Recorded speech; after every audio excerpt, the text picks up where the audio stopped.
अब आ रही है क्या आवाज़? देखो ज़रा।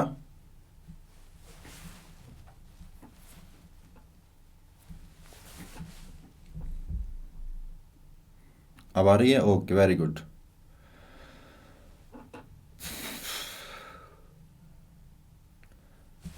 Very good, very good, very good. Amrit, R S U, तुम अमृत हो ना? कुछ कुछ नाम याद हुए मुझे। ज्वाइन कर लिया? अब तो मैंने ज्वाइन कर लिया यार। निधि, I have join now.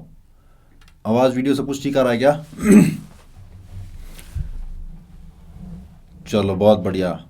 Hello Kartik. हाय ऋषि। ऋषि, बहुत अच्छे जवाब देते हो। आर एस एक्चुअली अमृत भी है, जो कि दोपहर की माइक्रो क्लास में आया था। और आर एस नाम से आई थिंक एक और बच्चा था लास्ट क्लास में। बी एस इज अमन सिंगला। मैं नोट कर रहा हूँ नाम। धीरे धीरे करके मैं तुम्हारे नाम सबके याद कर लूँगा।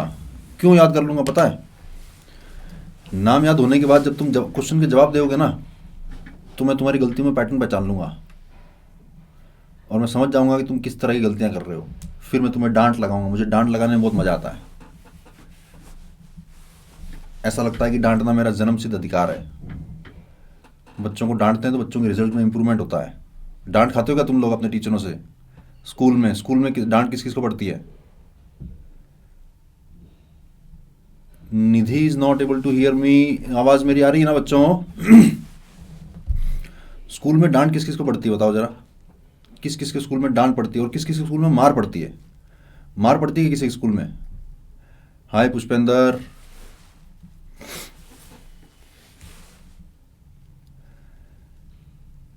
मैं 10th तक पढ़ा हूँ हिंदी मीडियम स्कूल में, और हमारे स्कूल में बहुत ही मार पड़ती थी, बहुत ही ज़्यादा। Full discipline. क्लास में थोड़ी सी भी बात करी, मार पड़ती थी। होमवर्क नहीं किया, मार पड़ती थी। आजकल वो ज़माना चेंज हो गया है। हाय आकांक्षा।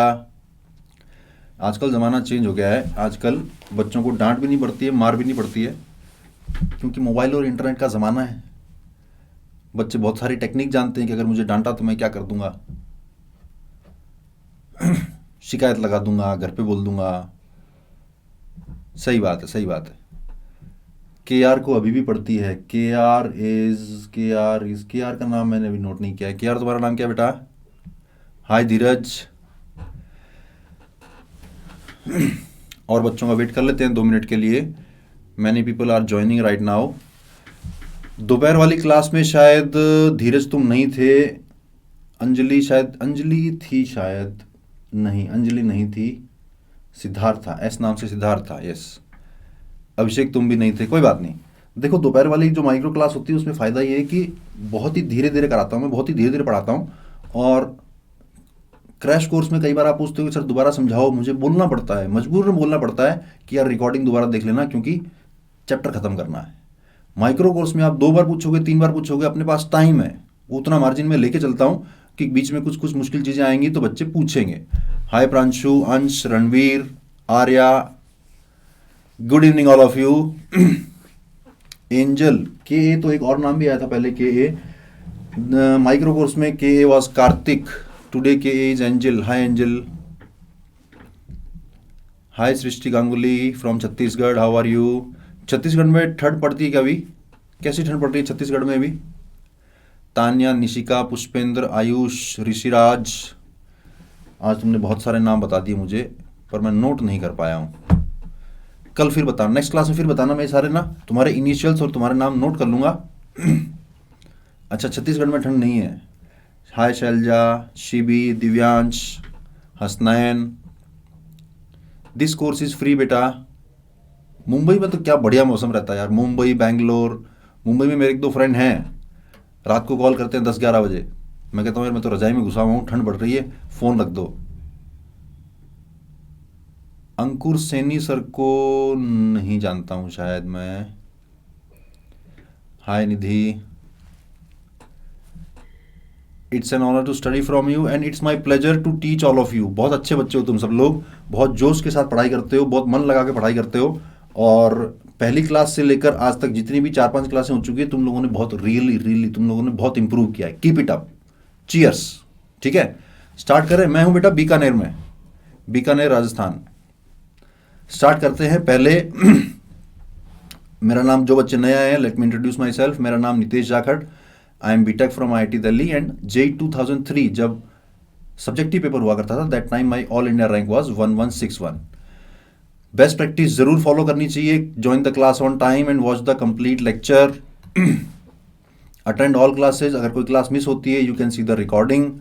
प्रीवियस क्लास के टॉपिक कौन कौन रिवाइज करके आया है, जल्दी से यस और नो बोलना। पिछली क्लास में अपन ने कोनिक सेक्शन पढ़ा था। You were born in 2003, that's interesting to know. Hi Mohit, पिछली क्लास के कोनिक सेक्शन के क्या क्या पढ़ा था अपन ने? मैंने कहा था देखो बहुत सारी इंपॉर्टेंट बातें हैं। कॉर्ड की क्या चीज़ याद करनी है, टेंजेंट की क्या क्या चीज़ याद करनी है, नॉर्मल की क्या क्या चीज़ याद करनी है, वो सारी याद करी या नहीं करी? ईमानदारी से बताना यार, झूठ मत बोलना, दिल पे हाथ रख के बताना, क्योंकि तुम्हारा JEE का एग्जाम आने वाला है। खुद से झूठ बोलोगे तो सबसे बड़ा नुकसान है। बहुत सारे बच्चों ने याद किया है, वेरी गुड। सब ने नहीं किया है, AG ने नहीं किया है, H3 ने किया है याद। Good good good good good. चलो फिर प्रॉमिस करो कि आज की क्लास खत्म होने के बाद तुम पैराबोला की चीजें भी रिवाइज करोगे, और आज जो अपन एलिप्स और हाइपरबोला पढ़ने वाले हैं उसकी चीजें भी रिवाइज करोगे। प्रॉमिस करो अभी का भी। बोलो यस सर, वी प्रॉमिस। याद है, RM को याद है। Promise, well done well done well done. DPP done, ये बहुत बढ़िया बात बताई तुमने। वादा रहा, प्रॉमिस, बहुत बढ़िया। वादा किया जो निभाना पड़ेगा, ठीक है? वादे को निभाना, और तुम अगर वादे को निभाओगे तो मुझे कहीं ना कहीं से सिग्नल आ जाएगा कि हाँ बच्चे पढ़ाई कर रहे हैं, बच्चों ने याद कर लिया है। नेक्स्ट क्लास में पूछूंगा मैं। देखो, be polite with your peers and teachers on chat, do not use uncivilised language, don't spam. अब स्पैम करने वाले बच्चे अब नहीं रहे हैं, बच्चे सिंसियर हो गए हैं पढ़ाई में। माई डाउट्स बहुत ही यूनिक सेक्शन है, उसमें आप जो अपन पढ़ रहे हैं उससे रिलेटेड कोई भी डाउट पूछ सकते हो एनी टाइम। क्रोम या फायरफॉक्स में चलाओगे तो क्लास स्मूथ चलेगी। एंड्रॉइड वर्जन 6 या अबव में चलाओगे तो स्मूथ चलेगी। इंटरनेट स्पीड अगर 5 Mbps या उससे अबव है तो क्लास स्मूथ चलेगी, ठीक है? सब हो गया, पर DPP करते हुए ऐसा लगता है कुछ नहीं आता। देखो मेरी बात सुनो ध्यान से। DS ने बड़ी काम की बात बोली है कि सर जब मैं क्लास अटेंड करता हूं तो लगता है सब कुछ समझ में आ गया, पर जब DPP करता हूं तो लगता है कि कुछ आता ही नहीं है। ऐसा हर बच्चे के साथ होता है। उसका इलाज क्या है? उसका इलाज मेरे पास है, अगर तुम मानो तो। इलाज मेरे पास है, बताऊं इलाज? बताऊं इलाज? इलाज ये है कि देखो, नोट्स तुम डाउनलोड करते ही होगे, क्लास खत्म होने के बाद वहीं पे नोट्स मिलते हैं, वो तो तुम डाउनलोड करते ही हो। पर तुम एक बार उसकी रीडिंग मारते हो, उसमें जहाँ जहाँ मैंने important, very useful, very frequently used, rarely use, जो जो बातें लिखी होती है वो सारी बातें एक बार पेज में, कॉपी में उतारा करो। उसके बाद क्वेश्चन क्या करो, क्वेश्चन हो जाएंगे। और अगर उसके बाद भी ना हो तो क्लास में जो मैंने एग्जाम्पल करवाया है ना, वो एग्जाम्पल ऐसे छांटे हुए हैं कि कहीं ना कहीं हर चीज़ कुछ थोड़ी बहुत फिट बैठेगी। वो एग्जाम्पल अगर तुम एक बार और सॉल्व कर लोगे, फिर तुमसे DPP क्वेश्चन होने लग जाएंगे। ये इलाज है मेरे पास, जो हर बच्चे पे अप्लाई होता है, और हर बच्चे ने ट्राइड और टेस्ट किया हुआ है और उस पर ठप्पा लगाया हुआ है। हाँ सर आपकी बात सही है। अगर क्लास नोट्स को अच्छे से रिवाइज करें और क्लास में करे हुए सॉल्व एग्जाम्पल्स को दोबारा सॉल्व करके देखें तो क्वेश्चन हो जाते हैं, ठीक है? चलो, DPP हुई या नहीं हुई? 5 सवाल थे पैराबोला के ऊपर। क्वेश्चन नंबर 1 में किसी को डाउट? क्वेश्चन नंबर 1 में किसी को डाउट? हाँ, कॉपी बना लो। कॉपी बना के फायदा ये रहेगा ना कि देखो, ये यहाँ तो 50 स्लाइडों की PPT होती है। आप कॉपी में जो जो काम की बातें उनको नोट करते जाओ चैप्टर वाइज, ठीक है? क्वेश्चन नंबर 1 किसी को डाउट नहीं। क्वेश्चन नंबर 2 में डाउट किसी को? क्वेश्चन नंबर 2 में,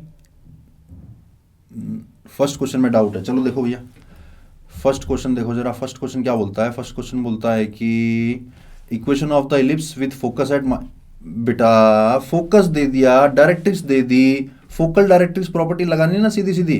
कौन सी वाली? PS upon PM is equal to E। तो PS square is equal to E square into PM square कर देना। कौन है P, कौन है S? दिस इज सपोज ये P पॉइंट है वेरिएबल H कॉमा के, ये मान लो डायरेक्ट्रिक्स दे रखी है तो इसको PM मान लेना। ये मान लो फोकस दे रखा है तो PS square is equal to E square PM square. तो बेसिक डेफिनेशन है बेटा, हो जाएगा। ऐसे ट्राई करना, ये वाला फॉर्मूला लगा देना, आ जाएगा। PM का मतलब डायरेक्ट्रिक्स से डिस्टेंस, PS का मतलब फोकस से डिस्टेंस। चलो आगे, क्वेश्चन नंबर 2 किसी को doubt? Question number 2 in quick. चलो क्विक में देख लेते हैं question number 2। Mid point of segment joining the common points of this and this. Question number 2 में क्या करना है, cord with a given middle point की बात हो रही है। एक लाइन दे रखी है, कहता है कि इन दोनों के जो इंटरसेक्शन पॉइंट है उसका मिड पॉइंट बता दो। तो मिड पॉइंट को x1 y1 मान लेना और t इक्वल टू s1 से cord with a given middle point की इक्वेशन निकाल लेना और उस इक्वेशन को गिवन इक्वेशन से कंपेयर कर देना। ऐसे क्वेश्चन क्लास में करवाया था मैंने। अब हो जाएगा। 5,6 आंसर है। आई थिंक उसका 5,-6 आना चाहिए, ऐसा कुछ है क्या? क्वेश्चन नंबर 2 का आंसर शायद 5,-6 आ रहा है क्या?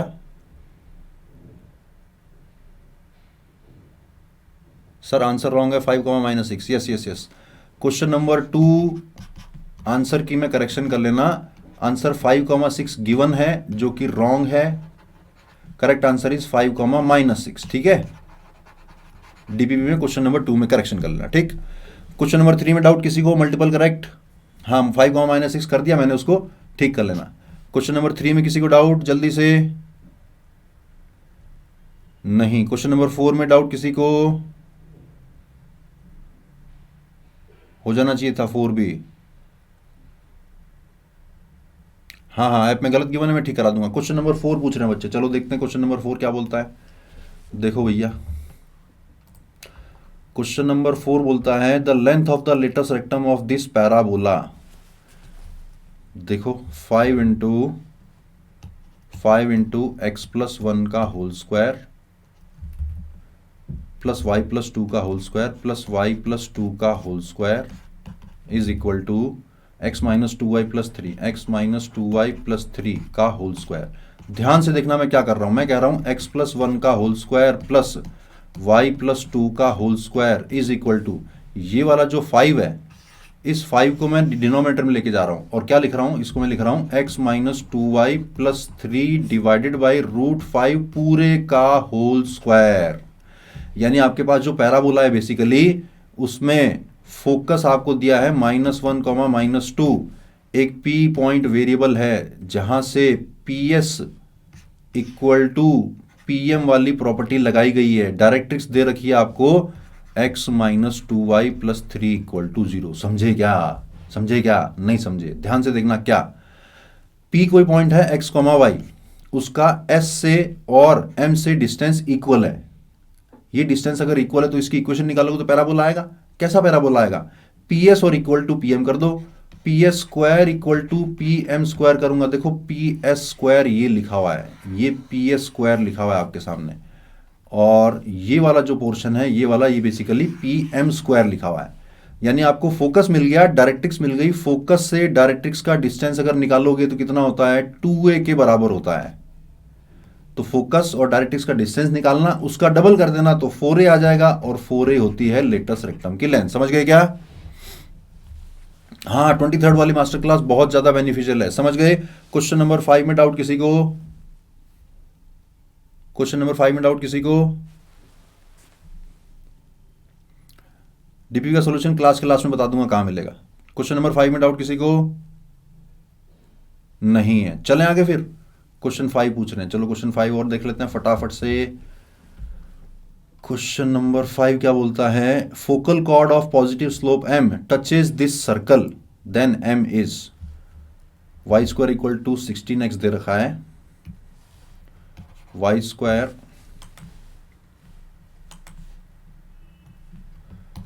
Square equal to 16x। इसकी फोकल कॉर्ड का मतलब, इसकी फोकल कॉर्ड का मतलब 4,0 से पास होने वाली कॉर्ड। तो लिख दिया मैंने y minus y1 is equal to m into x minus x1। ये तो फोकल कॉर्ड बन गई, और ये गिवन सर्कल को टच कर रही है। तो क्या लगा देना? उसके सेंटर से, सर्कल के सेंटर से इस लाइन का डिस्टेंस रेडियस के बराबर कर देना, तो m की वैल्यू आ जाएगी। समझ गए? समझ गए? किसने पूछा था ये वाला क्वेश्चन नंबर 5? RS के सारे हो गए थे। Very good. जल्दी करो जल्दी करो, आगे बढ़ना पड़ेगा हमें। क्लियर है ये वाला पार्ट? चलो आगे बढ़ते हैं। आज मैं फिर से कुछ लोकस के 2 सवाल पूछूंगा। लास्ट क्लास में लोकस के सवाल पूछे थे, आज मैं फिर से पूछूंगा। पहला सवाल क्या है?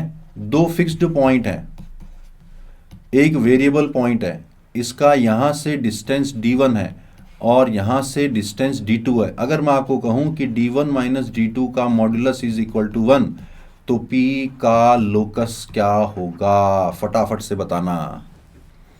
A और B फिक्स पॉइंट है, P एक वेरिएबल पॉइंट है, P का A से डिस्टेंस D1 है, B से डिस्टेंस D2 है, हाइपरबोला होगा। वेरी गुड, जानते हो ये वाली प्रॉपर्टी, हाइपरबोला होगा। हाँ, अगला क्वेश्चन, A और B दो फिक्स्ड पॉइंट्स हैं, P एक वेरिएबल पॉइंट है, इसका यहाँ से डिस्टेंस D1 है, यहाँ से डिस्टेंस D2 है। अगर मैं कहूँ कि D1 प्लस D2 हमेशा 3 बना रहे, बताओ P का लोकस क्या होगा, जल्दी से बता दो। P का लोकस क्या होगा, इलिप्स होगा। बहुत बढ़िया। लेकिन जब पहली बार इंसान ने ये बातें सोची होगी तो इंसान को पता थोड़ी था कि इलिप्स बन जाएगा और ये हाइपरबोला बन जाएगा। इंसान ने पहली बार क्या किया होगा, इंसान ने पहली बार ऐसे पॉइंट्स निकाल के देखे होंगे कि इस कंडीशन को सेटिस्फाई करने वाले पॉइंट कहाँ कहाँ पे हैं। तो अपन भी वो देखते हैं, जरा देखना ध्यान से देखना। दो फिक्स्ड पॉइंट है, एक वेरिएबल पॉइंट है, यहां से डिस्टेंस D1 है, यहां से डिस्टेंस D2 है। D1 माइनस D2 का मॉड अगर इक्वल टू 1 है तो मुझे फिलहाल पता नहीं है कि लोकस क्या आने वाला है। तो मैं ऐसे बहुत सारे पॉइंट्स निकालूंगा जो इस कंडीशन को सेटिस्फाई करते हो। कैसे निकालूंगा, मैं बहुत सारी D1 और D2 की ऐसी वैल्यूज लूंगा जो ऊपर वाली कंडीशन को सेटिस्फाई करती हूं। जैसे कि सबसे पहले सपोज मैंने A पे 2 रेडियस का सर्कल बनाया और B पे मैंने 1 रेडियस का सर्कल बनाया। ये जो 2 पॉइंट मुझे मिले हैं, इन दोनों पॉइंटों का A से डिस्टेंस 2 है, B से डिस्टेंस 1 है, यानी ये दोनों पॉइंट D1 माइनस D2 का मॉड इक्वल टू 1 को सेटिस्फाई कर रहे हैं। अब क्या करूं, अब मैंने कुछ और रेडियस बढ़ा दी 2.4, तो B की भी उतनी बढ़ा दी। क्यों, ताकि अब ये जो 2 पॉइंट मिले हैं ये स्टिल D1 माइनस D2 का मॉड इक्वल टू 1 को सेटिस्फाई कर रहे हैं। ऐसे करके अगर मैं रेडियस बढ़ाता जाऊं तो मुझे ऐसे बहुत सारे पॉइंट्स मिलते जाएंगे। आदमी ने सबसे पहले सर्कल ही ढूंढा कि सर्कल एक लोकस है। जब भी लोकस की बात आती है सबसे बेसिक सर्कल ही समझ में आता है, उसी से सारे डिराइव हुए हैं। हाइपरबोला भी उसी से डिराइव हुआ है। अब और बड़ा कर दूं, ऐसे 2 सर्कल फिर से ले लूं, और अब अगर मैं इन सारे पॉइंट्स को ज्वाइन करूंगा तो बनेगा हाइपरबोला। बहुत सारे बच्चों को कंफ्यूजन होता है कि सर दिखने में हाइपरबोला और पैराबोला में क्या फर्क है। तो मैं आपको बता दूं कि पैराबोला थोड़ा पिचका हुआ होता है, हाइपरबोला थोड़ा खुला हुआ होता है। आईआईटी दिल्ली की अगर आपने एक फोटो देखी हो, उसमें कर्व्ड शेप दिखाई देती है। कुछ कुछ फोटोज में आईआईटी दिल्ली की बिल्डिंग अगर देखोगे तो एक कर्व्ड शेप दिखाई देती है। That curved shape is actually hyperbola. बड़ा इंटरेस्टिंग। अब सवाल ये उठता है कि जो शुरुआत में 2 पॉइंट मिले थे अपन को, शुरुआत में जो 2 पॉइंट मिले थे, ए पे बड़ा सर्कल बनाया था, बी पे छोटा सर्कल बनाया था। अगर बड़ा सर्कल मैंने बी पे बनाया होता और छोटा सर्कल ए पे बनाया होता, अब भी तो ये जो 2 पॉइंट मिल रहे हैं, ये दोनों पॉइंट D1 माइनस D2 का मॉड इक्वल टू 1 को सेटिस्फाई कर रहे हैं। यानी ये दोनों पॉइंट भी तो उस लोकस के ही हिस्से हैं। सोचो, उसके बाद जो ये वाले 2 पॉइंट मिले थे, अभी भी तो ये पॉसिबल है कि सर्कल यहां बड़ा बनता, यहां छोटा बनता, स्टिल 2 पॉइंट मिल गए। यानी राइट में जो पॉइंट मिले थे वो हमें लेफ्ट में भी मिलते जाएंगे, और उसी कंडीशन को सेटिस्फाई करने वाली एक और ब्रांच आएगी हाइपरबोला की। ये बात समझे क्या, उसी कंडीशन को सेटिस्फाई करने वाली एक और ब्रांच आई है हाइपरबोला की। समझ गए, क्लियर हुआ हाइपरबोला कैसे बना। बिल्कुल बेसिक से बनाया अपन ने। D1 माइनस D2 का मॉड इक्वल टू कांस्टेंट, उस कांस्टेंट की वैल्यू अपन ने 1 ले रखी थी। समझ रहे हो क्या, चैट ऑफ हो रखी है क्या हाँ समझ गए। चलो जी, अब बात करते हैं कि ए पे मैंने 2 रेडियस का और बी पे मैंने 1 रेडियस का सर्कल बनाया था स्टार्टिंग में। उस टाइम D1 माइनस D2 का मॉड 1 आ रहा था। On the other hand D1 plus D2 का मॉड निकालता तो वो 3 आता। अब मैं D1 प्लस D2 का मॉड इक्वल टू 3 वाले पॉइंट बना रहा हूं, तो क्या करूंगा, अब मैं इन्हीं को, पहले तो मैंने बाद में इन्वर्ट किया था, अब यहीं पे मुझे पता है कि अगर अपनी पोजीशन चेंज भी कर लेंगे तो मुझे 2 पॉइंट और मिल जाएंगे जो इस कंडीशन को सेटिस्फाई कर रहे हैं। फिर थोड़ी सी बड़ी और रेडियस के ऐसे 2 सर्कल और बना लूंगा, वो भी इस कंडीशन को सेटिस्फाई कर रहे हैं, उन्हें भी इंटरचेंज करूंगा, 2 पॉइंट और मिल जाएंगे। तो ऐसे कंडीशन को सेटिस्फाई करने वाले पॉइंट मिलते जाएंगे और उनको ज्वाइन करने पर बनेगा एक इलिप्स। इसको आप दूसरे तरीके से बना सकते हो, ए और बी पे पिन लगा दो, एक रबड़ बैंड ले लो, उसको कांस्टेंट टर्म का खोलकर पेंसिल को घुमाते जाओ, या धागा ले लो, धागे की लेंथ कांस्टेंट रहेगी, तो घुमाते जाओगे तो इलिप्स बनता जाएगा। ठीक, अब बात यह आती है कि D1 plus D2 equal to constant होने की वजह से इलिप्स में क्या होता है कि इलिप्स की एक प्रॉपर्टी है कि अगर फोकस से, पहले फोकस से अगर कोई लाइन आ रही है तो वो रिफ्लेक्ट होने के बाद दूसरे फोकस से पास होती है। ये तो बड़ी इंटरेस्टिंग प्रॉपर्टी है, रिफ्लेक्शन प्रॉपर्टी।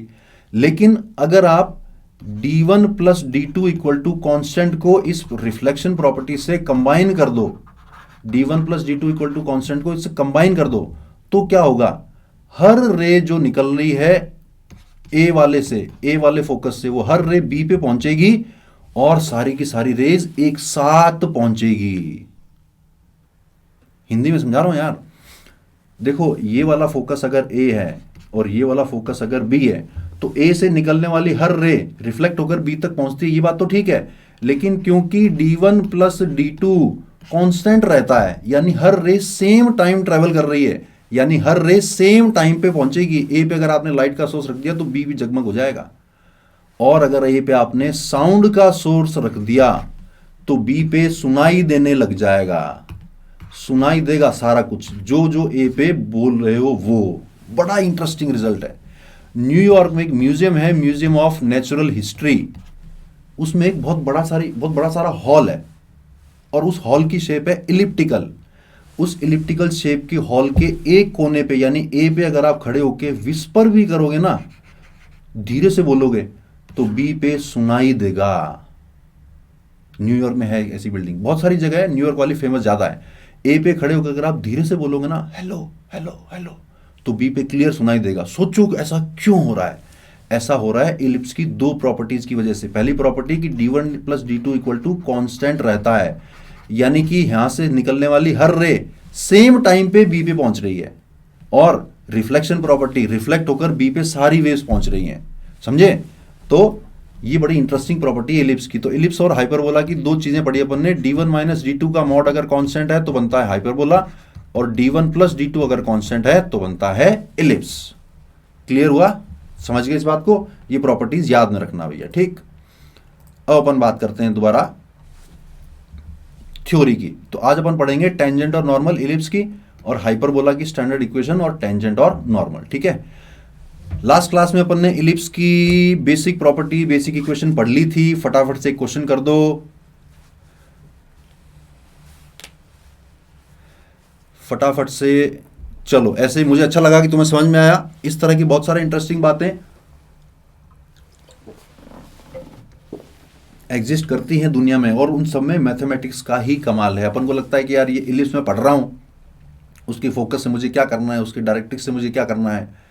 इंजीनियर्स इस प्रॉपर्टीज को यूज करते हैं यूनिक चीजें बनाने में।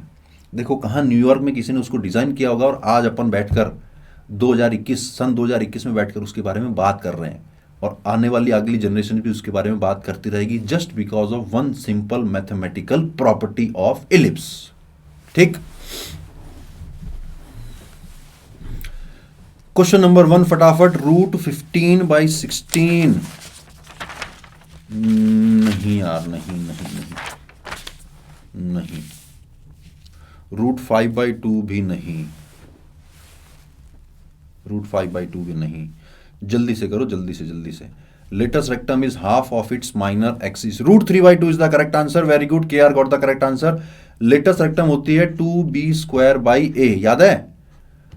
It is half of the minor axis, तो b के बराबर हो गई, यानी कि एक b और एक b कैंसिल हुआ, तो b/a की वैल्यू आ गई हाफ, और e² इज इक्वल टू, या e is equal to √1 minus b²/a², यानी कि ये बन जाएगा √1 माइनस 1/4। वैल्यू आ जाएगी √3/2। समझ गए? मैंने कहा था e की बहुत सारी क्या, एग्जैक्टली 3 वैल्यूज लिखवाई थी मैंने अलग अलग फॉर्म में। मैंने कहा था सारी याद रखना, पता नहीं कब कौन सी काम में आ जाए। बहुत सारे बच्चों का √3/2 करेक्ट आंसर आया, बहुत बढ़िया। आगे बढ़ेंगे। Question number 2, find the equation of the ellipse having centre at 1,2। अब की बार सेंटर 0,0 पे नहीं है, एक फोकस दे रखा है, and the ellipse is passing through the point 4,6। 3 minute का टाइम दूंगा, देखते हैं किसका सही आता है और किसका पहले आता है, ठीक है।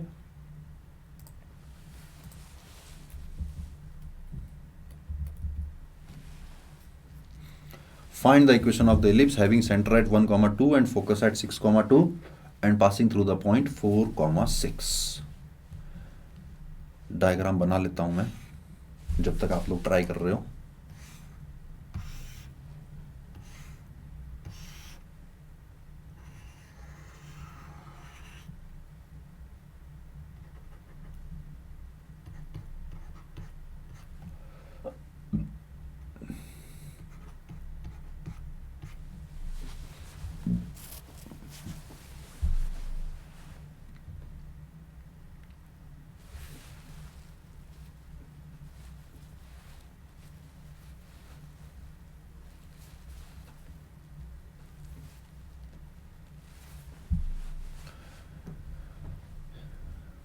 सर टफ है, नहीं हो रहा। निधि होगा बेटा, होगा होगा होगा।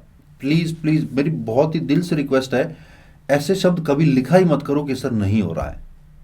जब तक मैंने आपको टाइम दे रखा है तब तक ट्राई करते जाओ, ट्राई करते जाओ, ट्राई करते जाओ, ट्राई करते जाओ, कुछ ना कुछ होगा। एस एच ने कुछ कुछ पार्ट निकाला है, बी स्क्वायर और ए स्क्वायर की वैल्यू निकाली है। एक्स माइनस वन का whole square divide by 45 plus y minus two का whole square divide by 2 equal to 1। Correct answer, S S का करेक्ट आंसर आया है। अच्छा, एन एम दो है फिर, ओके ओके। करेक्ट आंसर निकल चुका है, बता रहा हूं मैं करेक्ट आंसर क्या है। दो तीन बच्चों ने निकाल दिया है, शाबाश।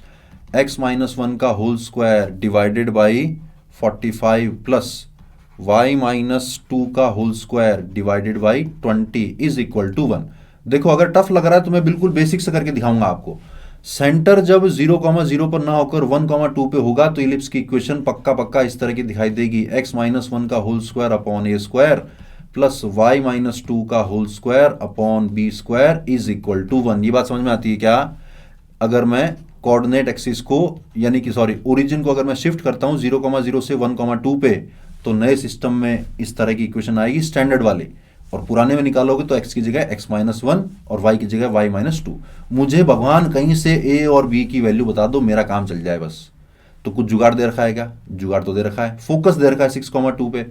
अब सेंटर और फोकस के बीच का डिस्टेंस कितना होता है बताया था लास्ट क्लास में, रूट ए स्क्वायर माइनस बी स्क्वायर होता है। ये दे रखा है कितना, 1,2 और 6,2 के बीच का डिस्टेंस 5, यानी कि a square minus B square दे रखा है अपन को 25 के बराबर। एक इक्वेशन तो आ गई।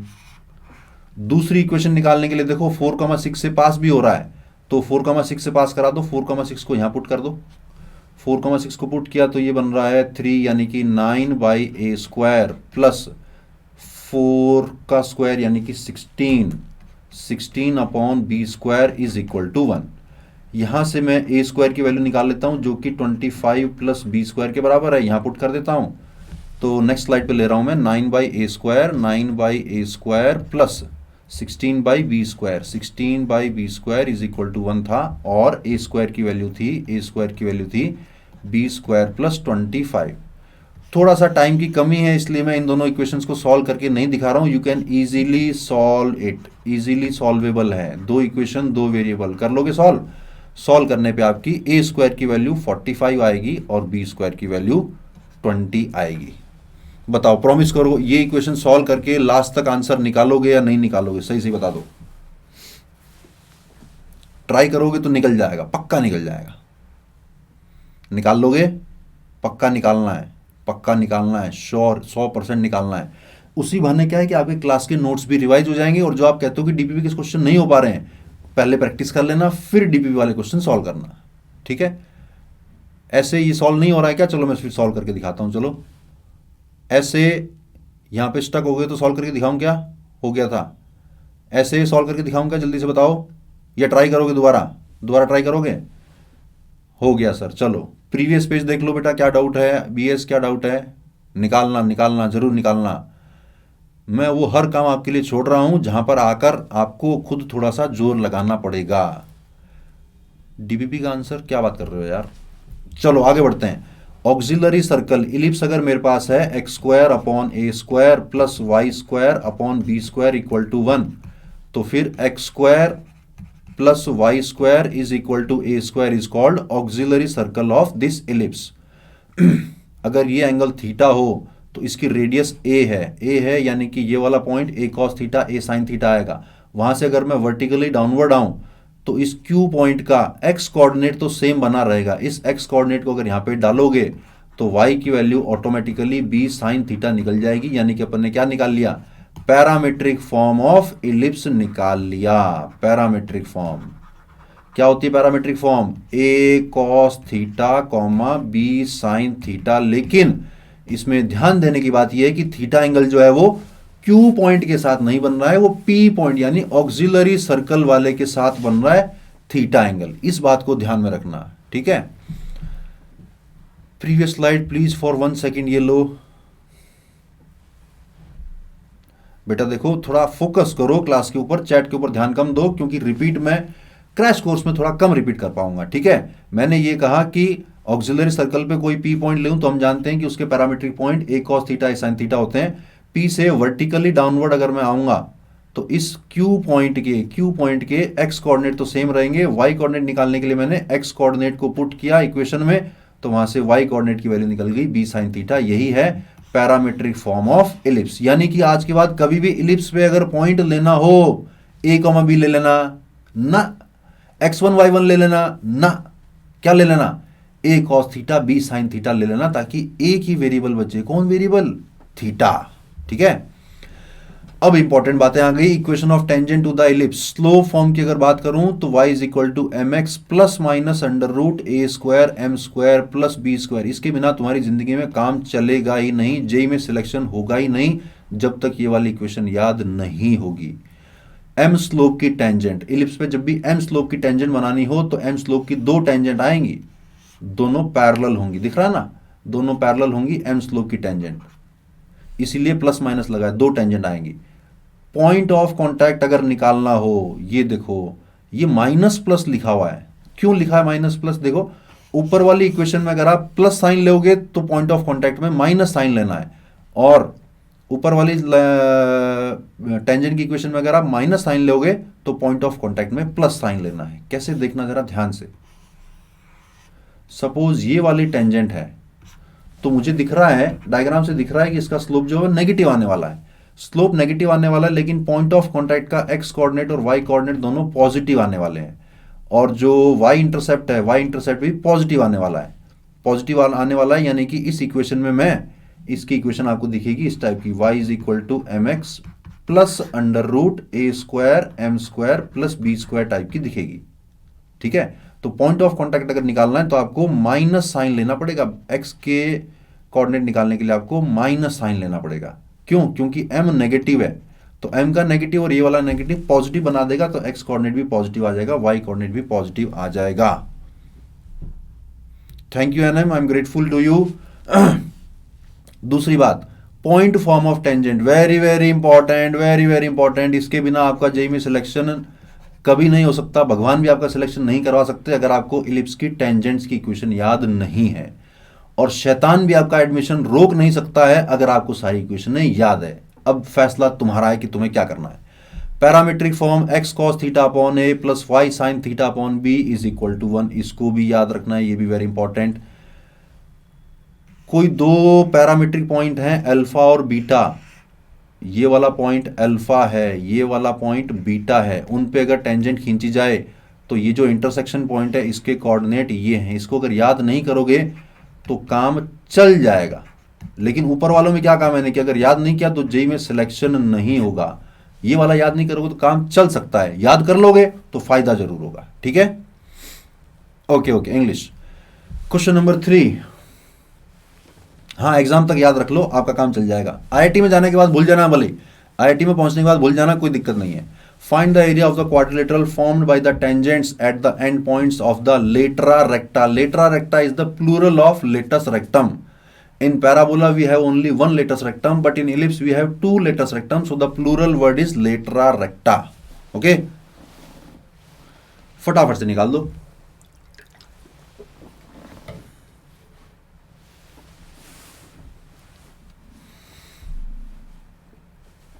तीन मिनट का टाइम दे रहा हूं।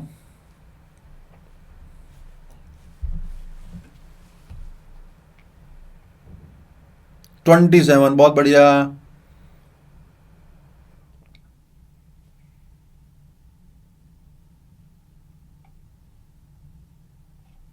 27 एसएच का आंसर आया, केआर का आंसर आया।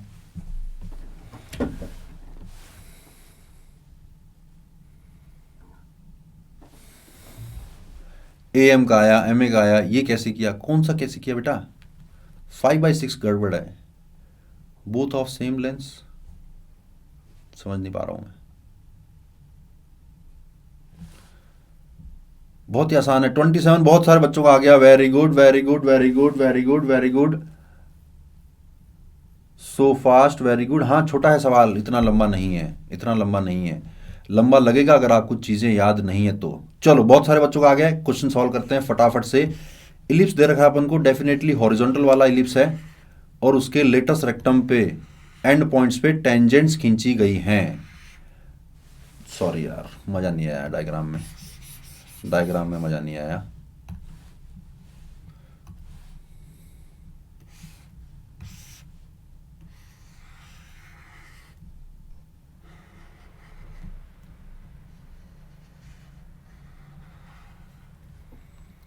लिटस रेक्टम के एंड पॉइंट्स पे अगर टेंजेंट्स खींची जाएं तो बनेगा एक क्वाड्रिलेटरल। उस क्वाड्रिलेटरल का एरिया निकालना है। मैं तो नहीं निकालूंगा, मैं तो क्वाड्रिलेटरल का एरिया निकालूंगा ही नहीं। मैं तो सिर्फ इस ट्राइंगल का एरिया निकालूंगा, इस वाले ट्राइंगल का एरिया निकालना बड़ा आसान होता है। क्यों? क्योंकि राइट एंगल ट्राइंगल बना हुआ है, यानी मुझे बेस चाहिए और मुझे हाइट चाहिए। बेस चाहिए तो मैं इस टेंजेंट की इक्वेशन निकाल लूं तो ये वाला पॉइंट ए पॉइंट निकल जाएगा। टेंजेंट की इक्वेशन निकाल लूं तो बी पॉइंट निकल जाएगा। टेंजेंट की इक्वेशन निकालने के लिए मैं कौन सी वाली फॉर्मेट यूज करूं? Point form. क्यों? क्योंकि मुझे पॉइंट पता है। कौन है पॉइंट? पॉइंट है लेटस रेक्टम का end point which is a e comma b square by a. A कितना है भैया? 2 है शायद, और बी स्क्वायर बाई ए कितना है? बी स्क्वायर की वैल्यू है कितना है बी स्क्वायर बाई ए? बताना भैया, बी स्क्वायर बाई ए कितना है? बी स्क्वायर इज 5 और ए इज 9/2। 10/9 है ना बी स्क्वायर बाई ए, तो 2, 10/9 मुझे पॉइंट पता है। 5/3 है क्या? एक second, B square is 5 divided by A is 3। Sorry ए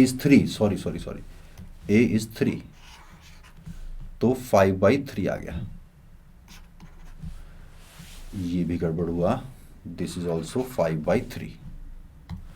2, 5/3 क्या कह रहा हूं मैं ये कह रहा हूं कि मुझे ये पॉइंट पता है 2, 5/3 end point of latus rectum. तो मैं x1 upon A square plus y1 upon B square equal to 1 को यूज करूंगा, यानी कि x into 2 divided by 9 plus y into 5/3 divided by 5 is equal to 1। 5 से 5 कैंसिल, लाइन की equation आ गई। टेंजेंट की इक्वेशन क्या आई?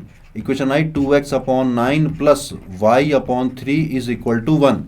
y को अगर 0 पुट करूं तो x निकल के आ रहा है, यानी a पॉइंट निकल के आ रहा है 9/2, 0, और मैं x को 0 पुट कर दूं तो b पॉइंट निकल के आ रहा है 0,3। अब तो बड़ा आसान हो गया। एरिया इज इक्वल टू 4 से मल्टीप्लाई कर रहा हूं। क्यों? ऐसे ऐसे 4 ट्राइंगल है ना, 1 2 3 4, तो 4 से मल्टीप्लाई किया और ट्राइंगल का एरिया हाफ इंटू बेस कितना है 9/2 इंटू हाइट कितनी है 3 के बराबर। कितना आ रहा है? ये और ये तो कैंसिल हो गया, आंसर आ गया 27। इतना मुश्किल नहीं था। a is equal to 2 how? बताया था मैंने, तुम याद नहीं रखते हो यार। A square E square is equal to A square minus B square. Directly मैंने 9 में से 5 को घटाया, कितना आया? 4 आया, यानी ए कितना हो गया? 2 हो गया। बताया था मैंने, ये एक एक चीज मैंने आपको बता रखी है। पढ़ के नहीं आते हो पिछला यार, ऐसे मजा नहीं आएगा। मजा तब आएगा जब आपको सारी चीजें याद होगी। फिर देखो कैसे निकलता है आंसर, खटाखट खटाखट खटाखट। Oh yes sir. अब ओ यस सर करने से क्या होगा? चलो अगला question. Find the equations of tangent to this ellipse which are perpendicular to the given line. अब तुम्हें सोचना है कि टेंजेंट की कौन सी वाली फॉर्मेट काम में आएगी, तुम्हें दिमाग लगाना है।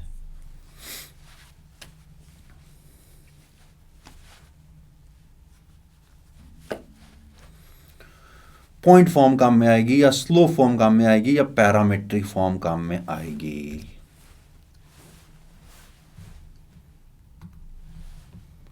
मुझे नहीं पता, तुम करो यार। One show M slide. Sir M slide कौन सी बेटा?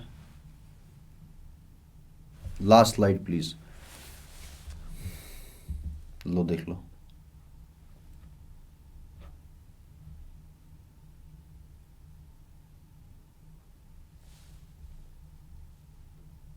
ठीक है, करो फटाफट ये वाला question. Find the equations of the tangents to this ellipse which are perpendicular to the given line. समझ गए होगे कौन सी वाली फॉर्मेट लगानी है? स्लोप फॉर्म लगानी है। बहुत बढ़िया डी, स्लोप फॉर्म लगानी है। क्यों? क्योंकि स्लोप की बात हो रही है। कैसे हो रही है स्लोप की बात? इसका स्लोप कितना है? -2 है, तो जो टेंजेंट होगी उसका स्लोप कितना हो जाएगा? हाफ हो जाएगा। जब मुझे टेंजेंट का स्लोप पता हो तब मुझे कुछ सोचना ही नहीं है, मुझे तो स्लोप फॉर्म ऑफ टेंजेंट लगा देनी है। क्या होती है slope form? y is equal to mx plus minus under root a square m square plus b square. पर a और b तो भी पता ही नहीं है। क्यों नहीं पता है? क्योंकि इलिप्स को अभी तक अपन ने स्टैंडर्ड फॉर्मेट में कन्वर्ट ही नहीं किया है। 12 को ले जाके डिवाइड कर दो तो बन जाएगा x square by 4 plus y square upon 3 is equal to 1। दिख गया ना ए और बी, यानी कि y is equal to half x plus minus under root A square कितना 4, एम स्क्वायर कितना 1/4, बी स्क्वायर कितना 3, यानी कि y is equal to x by 2 plus minus 2। यही आता है क्या? How to find slope? इस गिवन लाइन के परपेंडिकुलर है, इस लाइन का स्लोप -2 है, दिख रहा है, खुली आंखों से दिख रहा है, तो टेंजेंट का स्लोप 1/2 हो जाएगा। ठीक, रूट 19 नहीं आ रहा बेटा, रूट 19 नहीं आ रहा है, y is equal to x by 2 plus -2 आ रहा है। दो टेंजेंट आएंगी, एक स्लोप की दो टेंजेंट आएंगी। एब्सोल्युटली ये है, very good. First standard form of ellipse sir, ये रही ना स्टैंडर्ड फॉर्म, निकाल देना, ये रही। एब्सोल्युटली यही आया, आ गया, ए आर का आ गया, बहुत बढ़िया। आगे बढ़े। टेंजेंट में बस तुम 3 फॉर्मेट याद रख लेना और सवाल को देखकर पहचान लेना कि मैं स्लोप फॉर्म लगाऊं, पैरामीट्रिक फॉर्म लगाऊं या पॉइंट फॉर्म लगाऊं। पिछले क्वेश्चन में पॉइंट फॉर्म लगाई थी, इस वाले क्वेश्चन में स्लोप फॉर्म लगाई है। ठीक, नॉर्मल की बात करते हैं। Point form A square x upon x1 minus B square y upon y1 is equal to A square minus B square which is also equal to A square E square. Sir ये तो हमें पता ही है, पता तो है, पर दोनों याद रख लेना। डिपेंडिंग ऑन क्वेश्चन आप जिस तरह से फॉर्मेट लिखोगे उस तरह से जल्दी काम हो जाएगा। और एक बात मैं आपको बता दूं कि पॉइंट फॉर्म ऑफ नॉर्मल को याद करे बिना आपका जेईई में सिलेक्शन नहीं होगा, कोई करवा ही नहीं सकता। स्लो फॉर्म ऑफ नॉर्मल दिखने में ही बहुत गंदी है, चलो कुछ राहत देता हूं मैं आपको, इसका बहुत ही रेयरली यूज होगा, इसलिए ये वाली अगर याद नहीं करोगे तो काम चल जाएगा।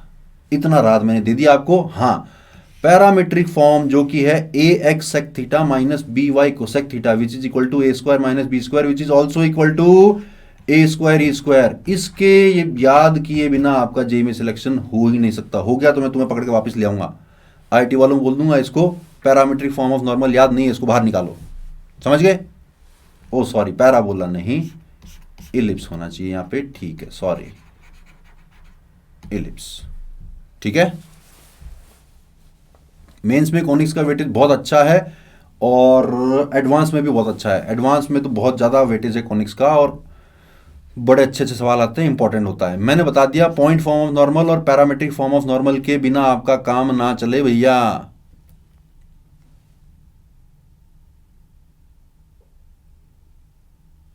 अरे यार शेड्यूल के हिसाब से होगी ना क्लास, यार क्या बात करते हो। चलो क्वेश्चन नंबर 5 नॉर्मल के ऊपर, normal of ellipse. The normal at one end of a latus rectum of an ellipse passes through one extremity of minor axis, then find the eccentricity of the ellipse. बड़ा ही easy सवाल है, जो दे रखा है उसको पढ़ते जाओ, जैसा जैसा बोल रहा है वैसा वैसा करते जाओ, यानी कि नॉर्मल की इक्वेशन निकाल लो, उसको एक्सट्रीमिटी से पास करा दो, कहीं ना कहीं कुछ ना कुछ पक्का आपको मिल जाएगा बड़े आराम से। ठीक है,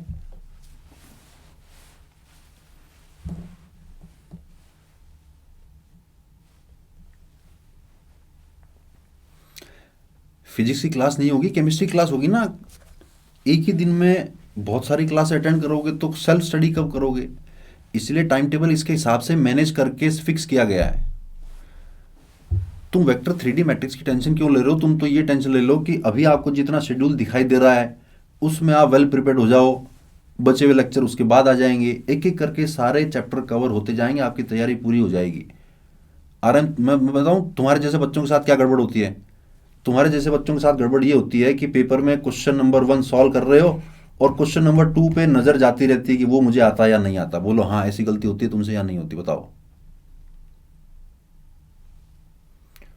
आराम मैं तुम्हें कह रहा हूं, जो तुम पूछ रहे हो ना कि अगले लेक्चर कब है क्या है, तुमसे ऐसी गलती होती होगी पेपर में कि क्वेश्चन नंबर 1 सॉल्व कर रहे हो और तुम्हारी आंखें देखती रहती है क्वेश्चन नंबर 2 को, उससे तुम्हारे क्वेश्चन गलत हो जाते हैं।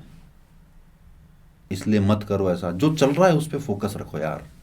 हाँ जी, आंसर निकला गया किसी का आंसर निकला गया। एक आंसर आया है ई स्क्वायर का आया है √5 - 1/2। Anybody else? एसएच का भी आ गया। होती है, बिल्कुल होती है, इसीलिए होती है क्योंकि तुम प्रेजेंट मोमेंट में नहीं जीते हो। बहुत बार होता है सर, केमिस्ट्री में होता है। चलो ठीक है, फिलहाल e square is equal to √5-1/2 is the correct answer. किस किस का निकला फटाफट से बताना चैट में मुझे, मेरा साथ भी अगला वाला बनेगा या नहीं बनेगा। तो जिसको बना रहे हो पहले उस पर फोकस कर लो यार, फोकस कर लो पहले, तो कोई भी गलत नहीं होगा। ई स्क्वायर इज इक्वल टू √5-1/2 निकला बहुत सारे बच्चों का। आपको क्वेश्चन देखते ही आइडिया लग गया होगा कि नॉर्मल की कौन सी वाली फॉर्मेट यूज करनी है। जल्दी से बता देना मुझे, नॉर्मल की कौन सी वाली फॉर्मेट यूज करनी है, चैट में बताना। नॉर्मल की कौन सी वाली फॉर्म, स्लो फॉर्म तो मैंने मना ही कर दी, कभी यूज ही मत करना। स्लो फॉर्म तो यूज ही नहीं करनी है, या तो पॉइंट फॉर्म यूज करनी है या फिर पैरामीट्रिक फॉर्म यूज करनी है। बता दो जल्दी से कौन सी वाली फॉर्मेट यूज करूं। पॉइंट फॉर्म क्या थी? Point form a²x/x1 minus b²y/y1 is equal to a²e² लिखने वाला हूं मैं अब की बार। a² माइनस b² नहीं लिख रहा हूं, क्यों? e निकालना है, शायद काम में आ जाए। तो अब देखो, इस वाले एंड पॉइंट पे अगर नॉर्मल खींच रहे हो तो ऑब्वियसली इस वाले and point of minor axis से गुजरेगा। ये 0, b से पास मत करा देना उसको। इस वाले पॉइंट पे अगर लेटेस्ट रेक्टम के उस वाले पॉइंट पे नॉर्मल खींच रहे हो तो ऑब्वियसली वो इस पॉइंट यानी कि 0, -b से पास करेगा। करा देते हैं पास, क्या हो रहा है? तो ये बन गया a², ये तो 0 ही बन गया, माइनस b², y की जगह डाला मैंने -b डिवाइडेड बाई y1 कौन था? y1 था b²/a, b²/a is equal to a²e²। क्या किया मैंने x की जगह 0 पुट किया है और y की जगह मैंने -b पुट किया है। इस नॉर्मल को पास करा दिया मैंने, और x1 की जगह मैंने ae पुट किया है और y1 की जगह मैंने b²/a पुट किया है। ठीक, तो ये बन गया ऊपर b³ अपॉन b² और यहाँ पे आया a, this is equal to a²e²। तो ये कैंसिल हो गया, ab is equal to a²e²। अपन को निकालना है एसेंट्रिसिटी, तो स्क्वायर कर देते हैं वापिस स्क्वायर करूंगा तो बनेगा a² b² is equal to a⁴ into e⁴, which means शायद इतनी जगह पे सॉल्व हो नहीं पाएगा, एक जगह और चाहिएगी। मैं स्लाइड इंसर्ट कर देता हूं एक फटाफट से।